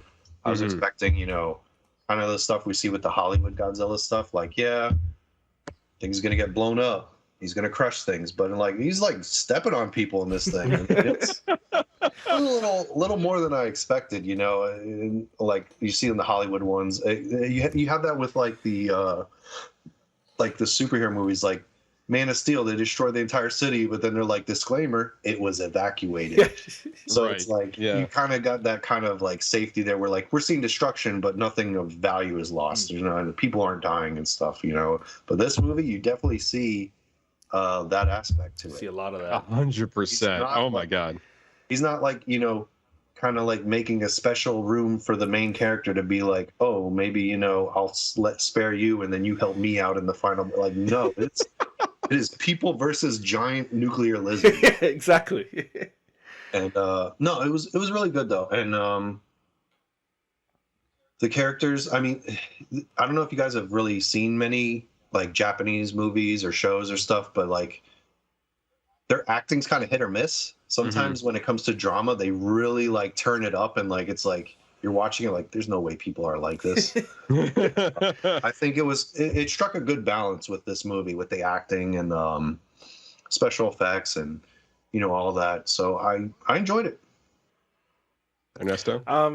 I actually really, really enjoyed this movie. I thought the score was like really good and like very haunting, and like the way it just They played the Godzilla theme. Yes, twice. And then just the way that their purposeful use of sound, just how they use it, like even when he's like charging up his like nuclear blast, how like he blows it, he hits it, and then the movie goes silent. And then you hear the uproar. Like, I just thought the way that they did that was just so well done. I actually walked in so I missed like maybe like the first 3 or 4 minutes, and I walked in and he's starting to tear up that island where he landed his plane, and like where they tell him to go shoot, and he's like freezing to do it. So I'm walking in and it's just like mass anarchy and destruction. I was like, well, shit. And it was just so loud. Like I could feel it in my chest when he would roar. And I just thought that the way that they played that was so well. I think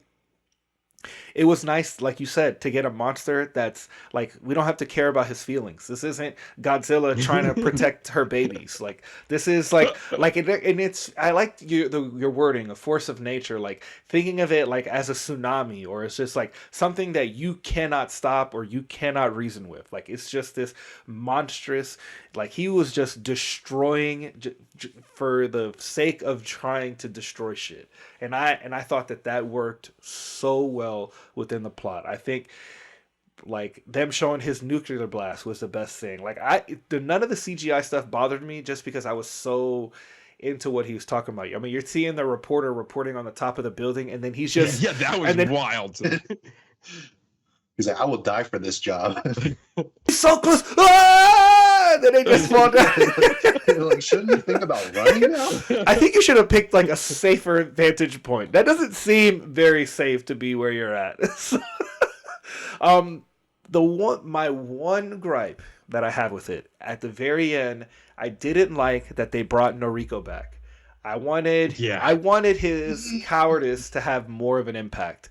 Like, I can appreciate the happy ending, like, because there's no like excessive horror. I mean, he's biting and chomping people, but like you're not seeing the guts being like ripped in half. You're just seeing him like bite somebody and like he like bit that guy and then launched him into the air. Like he's not like ripping people apart. But like they really played on him being a coward. Like he started off as a kamikaze pilot, and then he decided to not to follow through. They wanted him to shoot the beast, and he wasn't able to fall through. This woman like makes an action and inadvertently saves his life and sacrifices herself. And in the moment, like to me that was like a really pinnacle part, because it was like really showing, because I thought the way they wrote that was nice. Like having her death tied to his cowardice, like having that be like a central part of that. And then she just comes back at the end. It's like, all right, well, I understand like giving him the super happy ending, especially given at the very end we're seeing that he's going to probably come back like much stronger and probably way more pissed off, and that the next one's going to be like even more destructive, and he's going to do way more, and then they're probably going to play a key part in the next film. But it was a great narrative that was wrapped into a monster movie, just a monster that had no emotions, and he was just bent on chaos and destruction. Yeah, and I think the good word to use that you guys were saying was refreshing. I don't think anyone was expecting to have such a strong human element to this at all. I don't think people were prepared for that. And so when it happened, and I think that's why it's getting a lot of the buzz, like, no, actually, yeah, Godzilla is in this movie. Don't get me wrong, but like, he is not the movie. The movie is the characters and the story that they're coming about. I thought it was very interesting within the first 5 minutes that you have a kamikaze pilot who did not want to do his job. That alone already had me interested. Yeah. And then we got the insane Godzilla wrath on the island. You're like, Jesus, that is wow. And then they actually follow up with like we see him going back to his home. He's being shunned by his neighbors and by his community as like you're a coward. And then all of a sudden he's wrapped up into this situation where there's a stranger and a baby that's not his. And then over the years they form a life together. And then I also found it interesting that we had an element where he's like his coworkers are coming to his house and they see he's doing well because he's making good money doing this job, kind of diffusing bombs that are still in the water. And they all of a sudden, it's like, oh, you have a nice wife and a nice home. It's like, oh, that's not my kid and that's not my wife. And they're like, excuse me? Sorry, what? Yeah, he's like, I don't want them. Yeah. I'm not your dad. I thought, and at that point, I was like, well, we all knew that he wasn't the father and she wasn't the mother, but they're not married at this point. A couple of years had passed. Yeah. And I thought, to me, that was really interesting as well. It's like, oh, what are we saying here? What are we doing here? And like, it just made the story more interesting of the common things that us Americans would do. But in this setting, that's not the way that it is. And we later find out that he was still in the war and he couldn't commit to a happier life. And to me, that's just so not necessarily too deep, but like I'm not expecting this from a Godzilla movie. Yeah, exactly. Right. And so like these smaller, intimate story beats were getting us to what some people might say the next big Godzilla action moment. And I saw this movie. I had the pleasure of watching this movie in 4DX. Oh, damn. it was not the plan. I mean, hell, even watching that movie that night was not part of the plan. It's just the time worked out and it just so happened to be in 4DX. Ernesto, it was the best 4DX movie, of course, and experience I've had in the 4DX setting. Every stomp you felt like his slow walk and his fast moving, his roar was all through the chairs and the movement. But my favorite part of this was his heat ray, the nuclear blast when he charged it up. The nuclear. So first of all, the charge up was amazing. You had the spikes slowly like. Just such a slow. The way they wrote in that slow build to something epic. Yes. I agree. And you know if you watched any Godzilla movie, you know what's about to happen, and you know that these people are about to get fucked. About to get to business. Like, like Godzilla's mad for whatever reason, and he's about to fuck shit up. And so then when you're sitting in the chair, right, it's already moving around. You're already being tossed around. But when the buildup was happening, the chair was slowly moving up, right? So like it's slowly moving, and then all of a sudden the blast went in, and then you had the initial blast, which you're already up, right? It didn't move, but when it came back, is when my chair went wild. I was just like, and you're just moving around, and I was like, I got hit. I was that lady that flew and we thought died. I was her at the moment. It was like I had to make sure things were falling out of my pocket. I was just like, no, he's real, guys. We got to get out of here. He's here. It was amazing to hear that, just to feel that. It's like, wow, this is what 4DX is meant to be, to have this experience. Like, I go see fast movies in 4DX and like, yeah, the chair is moving around and you're like, you know, a lot of action, but like, to me, it worked so well and enhanced my experience with the story. It's like when there were quiet moments, the chair sat still. When they were in the water, you would get like these nice movements, like you're also on a boat. So like, it really, really elevated my experience in the theater. And I mean, I just thought it was amazing. I loved almost every minute of it.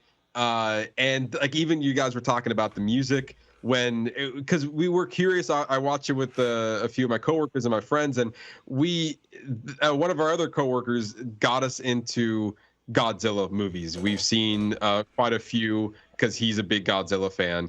And so I had an idea of what come to expect, especially some of the older ones in the 40s and the 50s and, you know, later down the line. I've seen quite a few already. And when you also know the iconic sounds that you're supposed to hear in certain Godzilla movies. So there's a point where maybe they weren't doing that this time around. But then when you see him get into maybe not Tokyo, but the first place that he's just causing destruction, and it goes and you're like, oh man, you guys are all dead. You guys are dead. Shit's about to go down.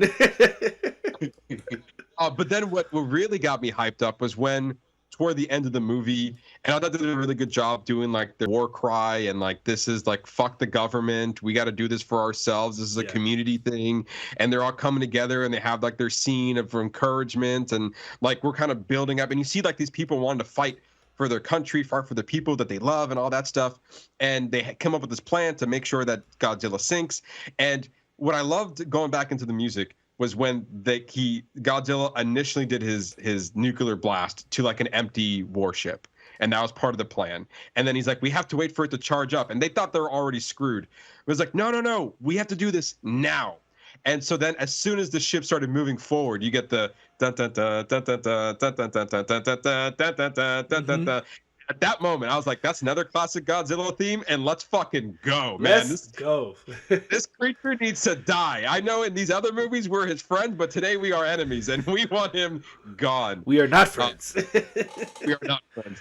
I just, like, they played with the music so well in this, and the story was so strong. And to your point, Matt, there were, like, yeah, the CGI wasn't the greatest at times. There's only in a few spots I noticed, I'm like, oh, that's not a real plane, running on the ground or anything. That's composite. Yeah, well, it's so weird because I think they chose very specifically where they wanted to put the CGI budget into. Like the first time we see Godzilla, he, like you said, he looks like the T-Rex, like a big old monster movie, and he looks really good. But then when he goes and terrorizing the city, he looks very like robotic, and he's just making stops, and he's got his arms like walking around like this the whole time. It's like just doing that walk, and in a way, it's almost like I can see it's like we were cheapening on the budget, but at the same time, maybe we're just trying to pay homage to what was before. I mean, I can look at it that way as well, because when he's like in the water and he's just swimming, and we just see this big old mouth, the head, and the spikes, you're like, that is cool. It looks so good. So like I think they were being really smart on when they wanted to utilize it and being very practical in ways that and using CGI when they wanted to. But the heat blast never looked so good.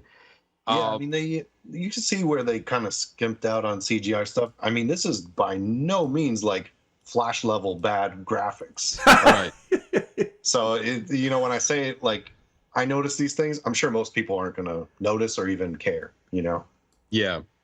But I just had such a good time watching this movie. I think the big thing was that the story was so strong that it carried us to the next big moment. So then when we do get hey, we're moving in on these warships, let's just kill this monster. You're like, yeah, let's do this. I'm like, they built this up so much, and there were stakes in there. We cared about these people when you're going down the line. Like I like that at the end of the day, our main character was willing to make that sacrifice, because even though at the time we thought that the person that he loved had died, and he didn't want to get lose, and he wanted to continue to be he wanted to continue to live, to be there for his surrogate daughter, I guess, or we'll call him his daughter at this point.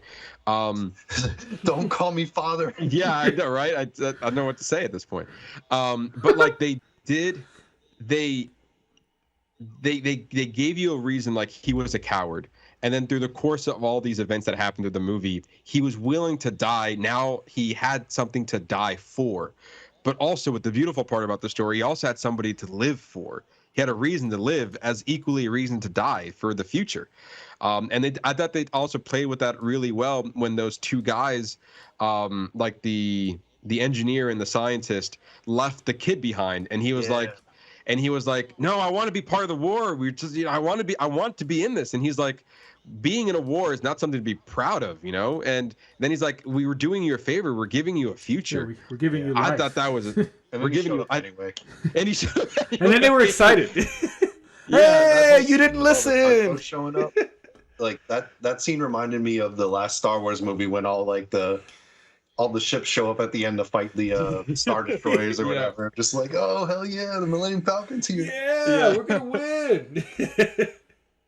I think it was just such a surprise. Like I wasn't expecting that strong of a story, and I think that's what's generating these headlines, and that's what's kind of giving us this excitement. Is like, is this what a Godzilla movie can be? Because the last one I saw, you know, you had Godzilla and King Kong just duking it out, and it was fun. Don't get me wrong, but the story was not the element. Most of these Godzilla movies, you're just like, who are these humans? I don't care. Like, give me more monster fights. But this gave us a reason to care about the people that are in there, and less about wanting to see the next big monster fight. True. I think with this character, the main character, it's just so compelling because the period it's set in.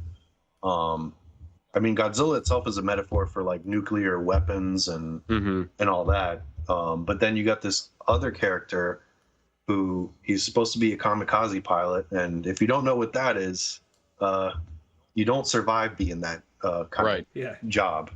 So it was kind of interesting when he, in the beginning, for like the first half, every character that meets him, they're like, wait, why are you alive? You're not supposed to be alive right now. Why are you here? And so he's got to deal with that shame because during that time in history, whether, you're on whatever side in Japan, that's kind of, it's like the samurai honor code. You're supposed to have honor in this mission, even though like you're not going to survive, you're going to die, but it's all towards the greatness of your country, all these things that like, it sounds crazy now that people did this, but at that time that was expected of them to die for their country. And then this guy has a very human reaction where he's like, part of me wants to live. Like, so you find him struggling with that throughout the whole movie.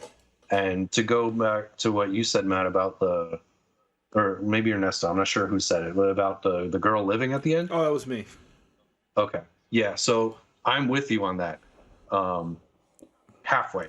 So when she died in that part, I was like, no, not her, Yeah. And then it kind of gave the main character more purpose. Yes, absolutely. And I was like with the other guys when they were like, he's like, after the funeral, they're all drinking and the other guys are like, why didn't you marry her, you moron? I'm like, yeah, you moron. Like, he's like, my war's not over yet. And I'm like, oh shit, that feels real. Yeah. So it got me at the end, I was like, oh yeah, she survived. Yeah, that's a typical like certain things about this movie, I guess, the acting and just, it felt very anime to me. So like that part of it I could see coming, but then he gets there and she's like, is your war over yet? And I'm like, oh. So it was kind of predictable, and I don't know if it was like maybe the best ending, but I think it was a good ending with that because it completed his character arc. So he was, yes, I agree. He was getting rid of that guilt. Like even the guy that he survived the island with, who like, this guy wanted him dead more than anybody. Yeah, right. And at the end, he's like, you need to live. Yeah. Like, hell yeah. So I could see that. What else I think would have been a good ending? That at the end, if he didn't eject and he actually died, and then Noriko lived, and then we find out later that she lived, because then it's like more, and then it's like hits even harder. Like damn, like he sacrificed himself, and then the girl he was sacrificing himself actually ended up living. Damn. I mean, so that's a darker. That's really dark, but damn, how? Okay, but think like put yourself in this. This is a movie about chaos and destruction and loss. Like sometimes we have unintended consequences. Like sometimes good people who aren't supposed to die. And I think like they hit that really hard when Noriko died, but they kind of took it away. But I understand the purpose of giving us the happy ending. So with that, I agree with you, Ernesto, because when I guess the neighbor or whoever got the telegram, and I was like, why would she receive a telegram? Why would they do that? And then I thought about it. I was like, that woman ain't alive. No way.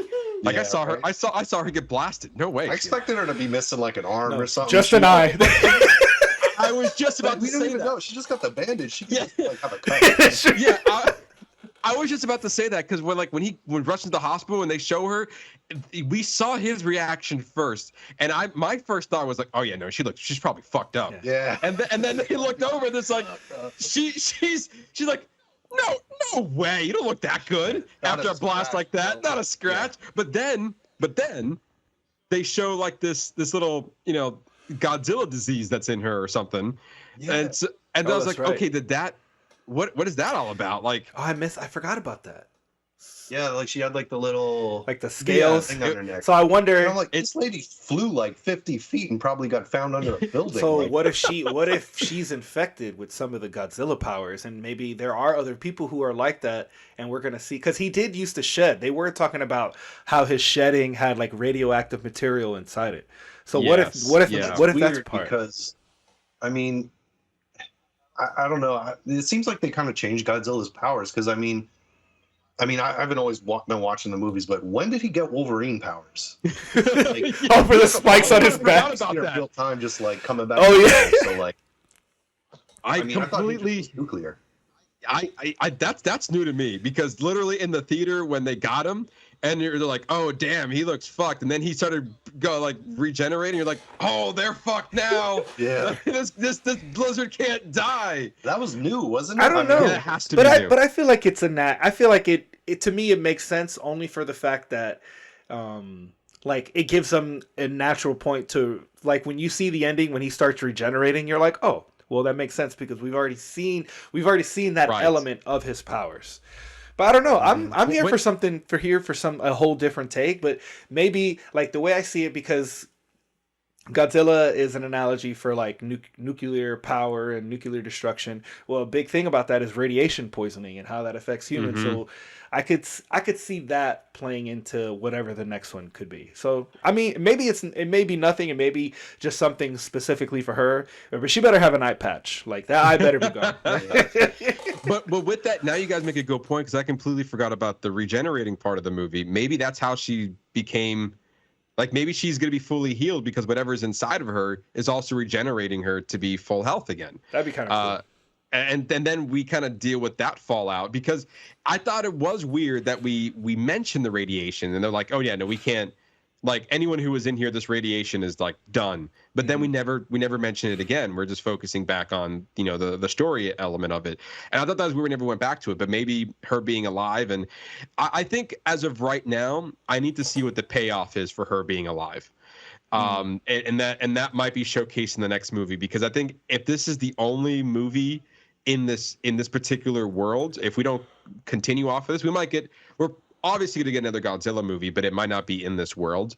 But if it is, I would want to see where that leads, because right now I'm more in the fence of she is dead. She does not need to be alive in this movie. I need to see what the sequel has to bring to see why did you bring her back. Okay. Because that's kind of where I'm at on that one. But as of right now, she's dead. Yeah. She died, because it also serves better for the story. Like, it gave him motivation. It also gave him like, man, I really fucked up. I had something here, and she was willing to like die for me. She pushed you in the alley. Even you should have been dead too, because no way you would have survived that. But hey, there was a wall in front of him, so there's a pass, I guess. Yeah. But yeah. But overall, I guess we'll dive into our final thoughts. Matt, your final thoughts on Godzilla -1. I mean, I was shockingly surprised. I wasn't like expecting much. I don't know if I was expecting anything negative, really. I was just kind of like, well, I've heard good things, so let me check it out. And I think it lived up to the hype from what I saw. Mm-hmm. It's kind of interesting how you have two separate, like, universes of Godzilla. You have like the one from Japan, and then the Hollywood one, which is like, it feels so different. So this was refreshing, because it's not like your typical Hollywood movie, even though it had elements of like a Hollywood movie where like the main character just never dies. His girlfriend, somehow survives at the end, happy ending and all that. But I think the way it took turns in the story, it was kind of interesting. I don't know if I'd want to see a sequel. I kind of think it stands good on its own. I think a lot of times you have a movie like that and they don't follow it up the same, or it's like more of the same of the first one, and you kind of just like, it's nothing new. But it does open up possibility for sequels. I don't know if any of the Japanese movies have like any kind of like continuity between them, because it always seemed like they were like, I don't know if they ever had like the same like human characters in it. Really, it was more or less like every movie, like it builds on the last one, but it's like different people, different stories, and right. So if they do continue it, that'd be kind of cool. I'd be interested in seeing it. Yeah, I don't know. It was good. It was definitely good. It's crazy that they did something with such a small budget that you're seeing dominate the box office. I mean, we're not in blockbuster season, so maybe that helps. I think probably the only better time you could have released it was January or February, but yeah, I do believe that we are kind of in a winter blockbuster season. Typically around the Christmas time, the holiday season, we do get bigger movies. Like obviously, like this week coming up, we're getting Wonka, which is supposed to be pretty big for Warner Brothers, and Aquaman too. Don't forget that. Right, sure. And all which is honestly touted to be a flop.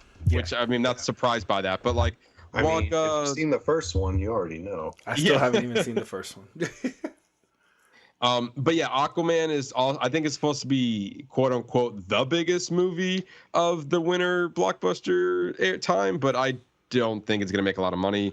Wonka, I think it's touted to be the bigger release in it. It's also within it fits within it. A lot of musicals come out around the holidays as well, because we're also having The Color Purple, the musical, which is also a Warner Brothers picture. They're putting a lot of movies out in the winter right now. Do you guys consider then like streaming to be part of that? Because I know it's promoted a lot by Netflix, so it's kind of just them building up their own thing, but supposedly that Zack Snyder movie is supposed to be so epic that comes out in a few weeks. The Rebel Moon.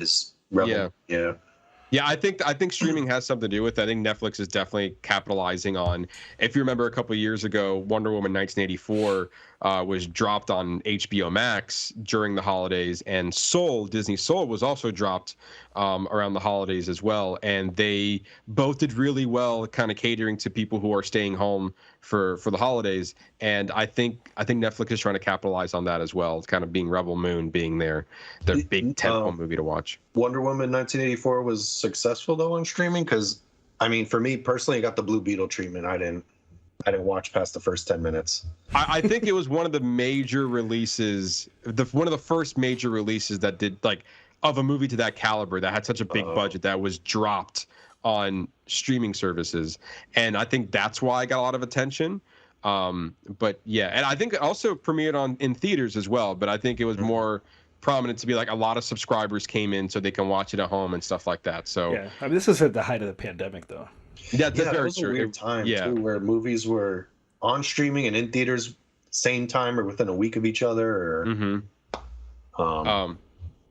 but yeah, but Ernesto, you put up the box office numbers. It looks really impressive. I mean, hell, just the domestic numbers are keeping up with the international numbers. Yeah, very neck and neck.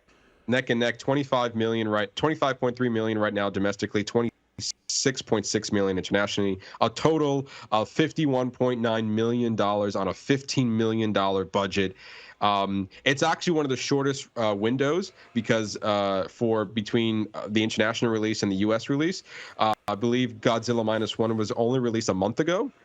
And so there's only like a month delay between when it was released in Japan and when it was released in the U.S. Comparatively to The Boy and the Heron, that movie was released in July, and we're now getting it in December. That's interesting, because usually there is a considerable time between a Japanese movie releasing domestically in Japan versus making it here. Usually it's 6 months to a year, and if it's got a little extra hype, maybe it comes a little sooner. But yeah, this is probably the shortest release window I've seen.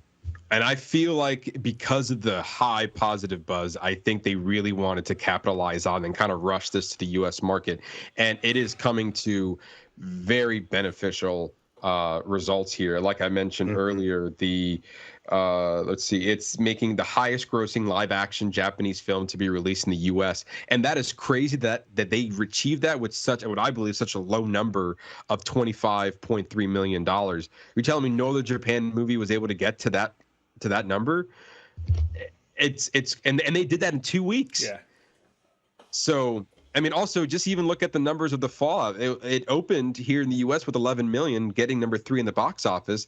In its second week, also coming in at number 3 at the box office, it went to 8.3. So it barely it went from 11 to 8 million. It only had a 3 million deficit between the 2 weeks. Most movies have a bigger fallout in its second week, and this one just really is keeping the strong. I think a lot of people who knew about the movie beforehand saw it opening weekend, and then within the week, like us, that huge positive buzz came in, and we're like, well, now I got to go watch this movie. Yeah. It quickly became the must-see movie to watch of the month so far.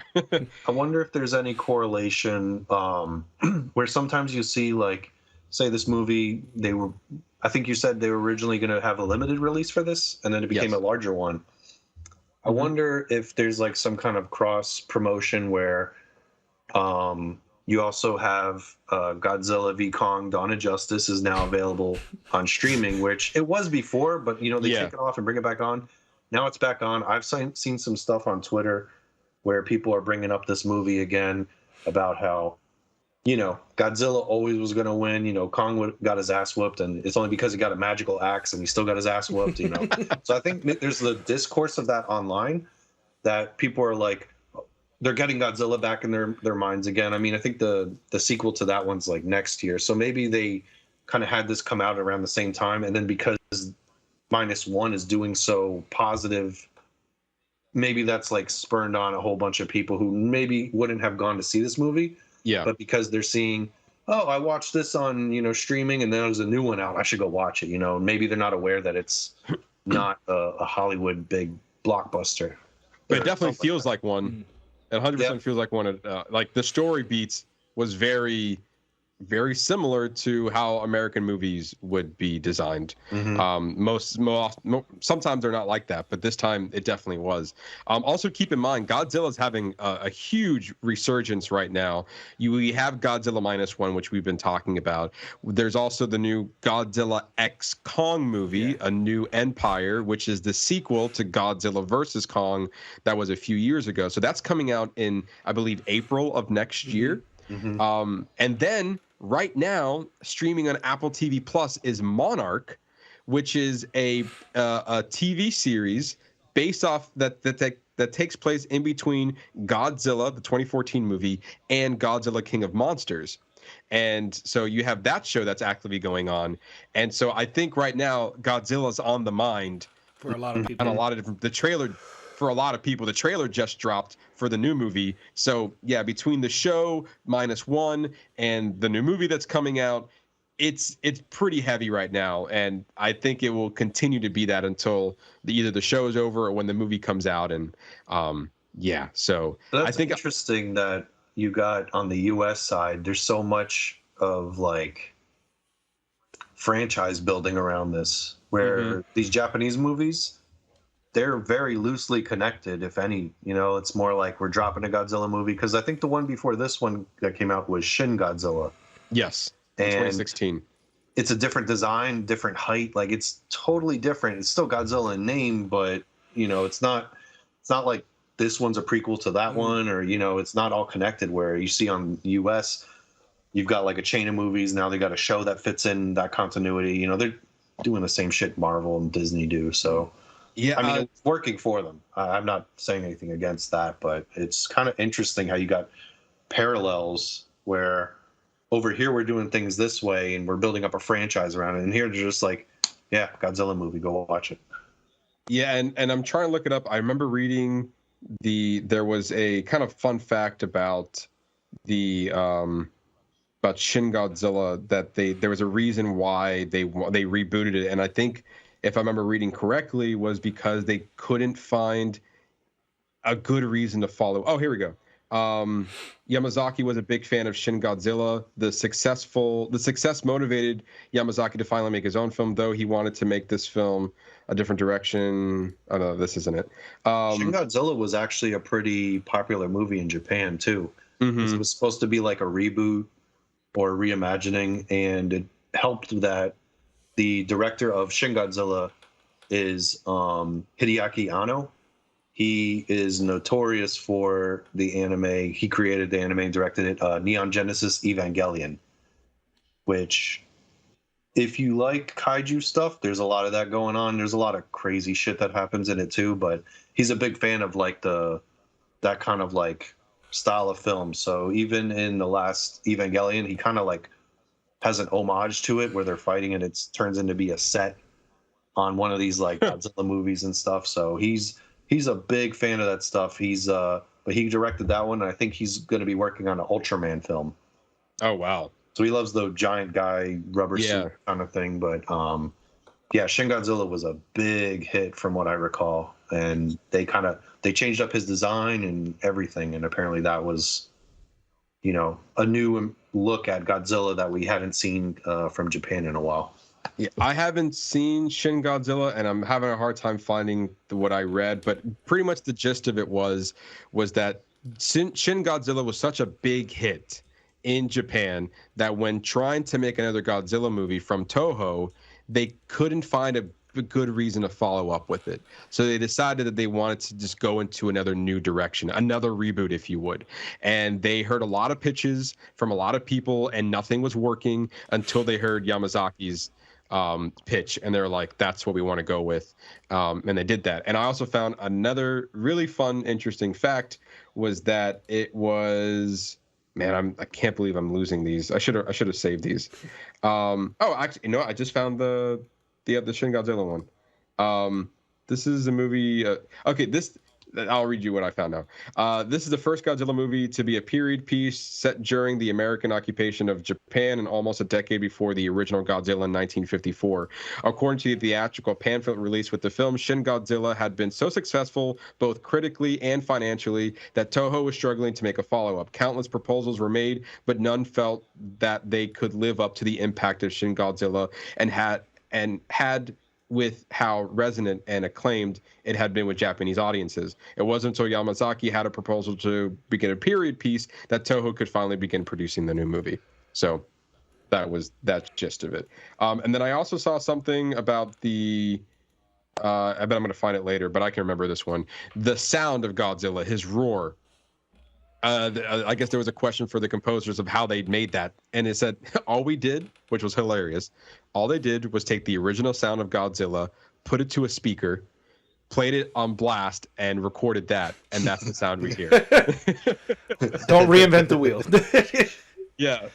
And so they made it sound a little bit different, but the sound was coming from a speaker from the original one, probably just turned it up to 11. Yeah. So I thought that was pretty cool. Modern problems require modern solutions. Exactly. Wow, we were talking for a minute. Did we already get your final thoughts? I'm sorry. Did I started with yeah, no, I gave my final thoughts. I didn't give a rating yet, but okay. 4 out of 5. 4 out of 5. All right. Ernesto? I loved it. I thought the score was incredible. I thought the action sequences were incredible. They actually made us care about the human aspect of it. The ending was a little Hollywood for me, but I'm overall I'm okay with it. It gave us a good story overall. I actually would let my 2 older kids, I would let them watch this movie, because there's not really, I know, Matt, we've talked about recently how do you get a younger audience into horror that's not completely filled with like gratuitous sex scenes or like that being the main focus of it. And I think that this, like A Quiet Place, is a good example of that, of like something that's kind of horror. It's got some horror in it, and that action is kind of crazy, but I think you can give this to like a tween younger audience, like in between that tween and PG-13. Like it definitely fits in that zone where like the themes, like somebody of that age can definitely follow the storyline and know exactly what's going on. So I think the fact that it works that way helps it work for a broader audience, and I'm here for it. I really enjoyed it. I thought it was really good, so I'm gonna give it a 4.5. Yeah, I have nothing but great things to say about it. It's I think we've often talked about on this podcast the experience that you have when watching a movie, who you're watching it with. I think it was one of my favorite experiences I've had going to the theater this year. Even when all that craziness was going on, and in the audience you're supposed to feel like, oh no, the love of his life is just died, but I'm over here being like, oh my god, Godzilla is crazy. And so like my chair is moving, I can't help but just laugh at it, and it's like it was always those moments where like, this is serious, guys, and we're just cracking up because the chairs are just doing what they're doing, and it's amazing. I really enjoyed the theater experience, and it was something that was so unexpected and so refreshing that I think the little things that I have a problem with just kind of, it didn't matter. It didn't matter at all. It was minor. It's like I would go back and watch this movie again in a heartbeat. Like I had so much fun watching this movie, even with the some of the smaller moments where it helped elevate the movie, give the movie stakes. You cared about the humans, and I think for these Hollywood versions, you got to start taking a page off of this book. We need a reason to care about these humans, or otherwise, don't put them in the movie and just give us monsters. Like you got to give us a reason to care. And when we only care about the monsters, then you're giving me half a movie, because the other half is filled with all this dialogue and scientific bullshit that I don't care about. But this time it was real. It felt real. The stakes were real. When he's going in there with the plane, I didn't know if he was going to live or die. Those were stakes that the movie presented itself. And I think as the audience, you were prepared for either option. Like I was okay if he died, and I was okay if he lived when he literally put his plane in the mouth of Godzilla. That's crazy. And I love how it just like stopped. Like you see him building up, and you just see like everyone just freaking out. Like they're dead. They know they are. Like too late, guys. And all of a sudden, in a very comedic way, there's like looking in silence, and you hear just a plane. But for me, with everything, even with the small quirks, I can agree with Ernesto with a 4.5, but I'm gonna kick it up a notch and say it's a 5 out of 5 for me. Taking it to the 5. Taking it to the 5. I loved it so much. It might even hit my top movies of the year. Oh, it's definitely up there. I was actually just gonna say it's up there, like where I'm adding the physical copy to my collection. 100%. My one thing is like where you had a great theater experience, mine was okay, because while the theater was packed, like we're talking in the middle of the afternoon during the week, like my theater was completely full. But of course, I have the people next to me like, oh, this is a really great scene. Let me record it on my phone in front of everybody. The worst type of people.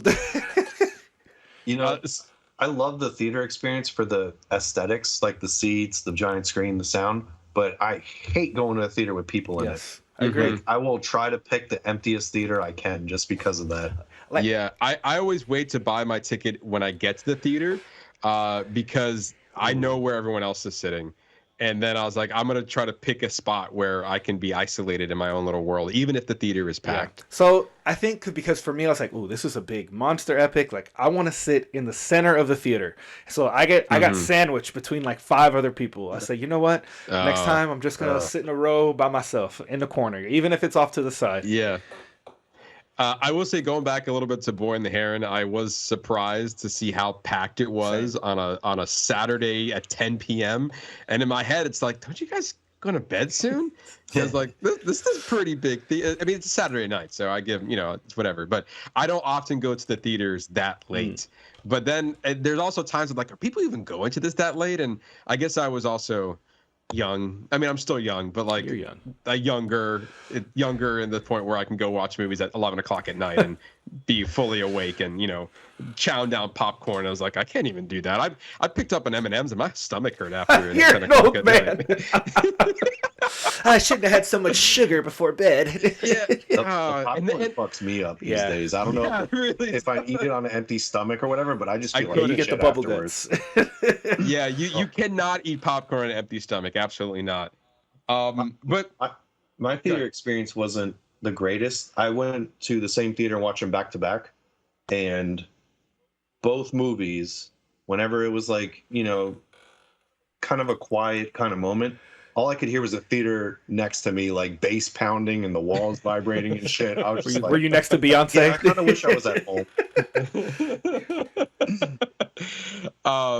But there you go. That's our spoiler review on Godzilla -1, as well as our spoiler review on The Boy and the Heron, our foreign films of the month, a double feature, if you would. I think it's great that we've been doing this for a couple of years now, Ernesto, with these foreign films, and every now and then we always hit like one of those where it's like, man, can you imagine like the many years that we weren't diving in to foreign films? And see some good ones this year. And like, we have seen some good ones this year. And we were talking about last year how RRR was such a great hit for us and we enjoyed it. And it became one of our top films of the year. And it just goes to show that, like, not all American Hollywood content is where it's at. Sure. You broaden your horizons a little bit and you get introduced to a whole bunch of other movies that we might have seen. We just were talking about earlier this year as well, Anatomy of the Fall, and how great of a drama that was. Such a good one. And it's being looked at for the award season as well. And I don't think Godzilla is anywhere going to be talked about the award season. But hey, if this keeps making money, let's get a sequel in there, because I'm about that. The door's open for it at the end. Absolutely, it really is. It really is. Real quick. Did I miss something, or why the fuck were they saluting him when he was dead? Like, they blew up Godzilla and everyone on the boat's just like, maybe like a sign of respect, like, oh, he respect. like, you know, yeah, like, I was about to say that. Yeah, he committed the you ultimate guys are trying sacrifice. to kill him, like he was killing you. Like, why are you? But yeah, no, there could be. I think as far as, like, because I mean, I think as in the moment it was less for us as the audience and like what you know about the history of Godzilla. For me, I took it as it was his way of being like, hey, you served us well, give us another movie type of deal. Yeah, like that was the director's way of being like, good battle. Like, you served us well. Like, you gave us some challenges. I'm not gonna lie, but put it through some work. Yeah, but hey, guess what? Humans won. Yeah, hey. Yeah, right, hey. Or did they? I mean, oh, right, true. They yeah. But Matt, thank you very much for joining us. This it was a lot of fun just diving into all these different Japanese films and also within your What You're Watching as well. Yeah, no, thanks for having me again. I mean, it's been fun. I mean, it was great the first time we did it too. I enjoy this. So thanks. If you guys ever want to talk about anime, Japanese movies and stuff, I watch a lot of those, but even if it's something else, I'd love to come back. You know, and I hope we can work on other things too in the future. Oh, yeah, absolutely. Just one more time for people who are looking for the podcast and where they can buy your merch. Just tell them one more time where they can find it. Merch, you can find B2B dash, like the little hyphen line, merch.com. And you can find us on Twitter at boards, 2, and then buckets. And if you want more from us, you can always follow us on all of our social media channels on Facebook, YouTube, and TikTok at Box Office Bingers, our Instagram and Threads page at boxoffice_bingers, and our X and Letterboxd page at Box Office Binger without the S, because that costs more, apparently. We'd like to thank Matt again for joining us. We're more than welcome to come back anytime. When we start having a whole anime episode or anything international, we'll probably just give you a call at this point. And it seems like you're an expert at this point as well. Whatever you guys want to talk about, I'm down. Cool. I'm down. It's awesome. Always fun doing this. We really do have you. It's been a really fun having this. We've probably been talking for about 2.5 hours. Oh, we're at almost 3. This might be our longest one. I don't know. Wow. We're pretty close. Well, next time we got to do like 3 movies in one podcast. Yeah. That's a lot. Let's wrap it up then. Thank you, each and every one of you, for coming. Oh, wait, we didn't talk about what we were recording. You know what? It'll be a surprise when we're recording next week. It's been through almost 3 hours. Well, you guys will read the title. You'll find out when we're recording next week. Probably something in the award season. We don't know. Just be surprised as much as we are when it comes back for next week's episode. Come back next week for more movie fun. You're not going to regret it. And for that, I've been your host, Matt Diaz. Ernesto Santos. See ya.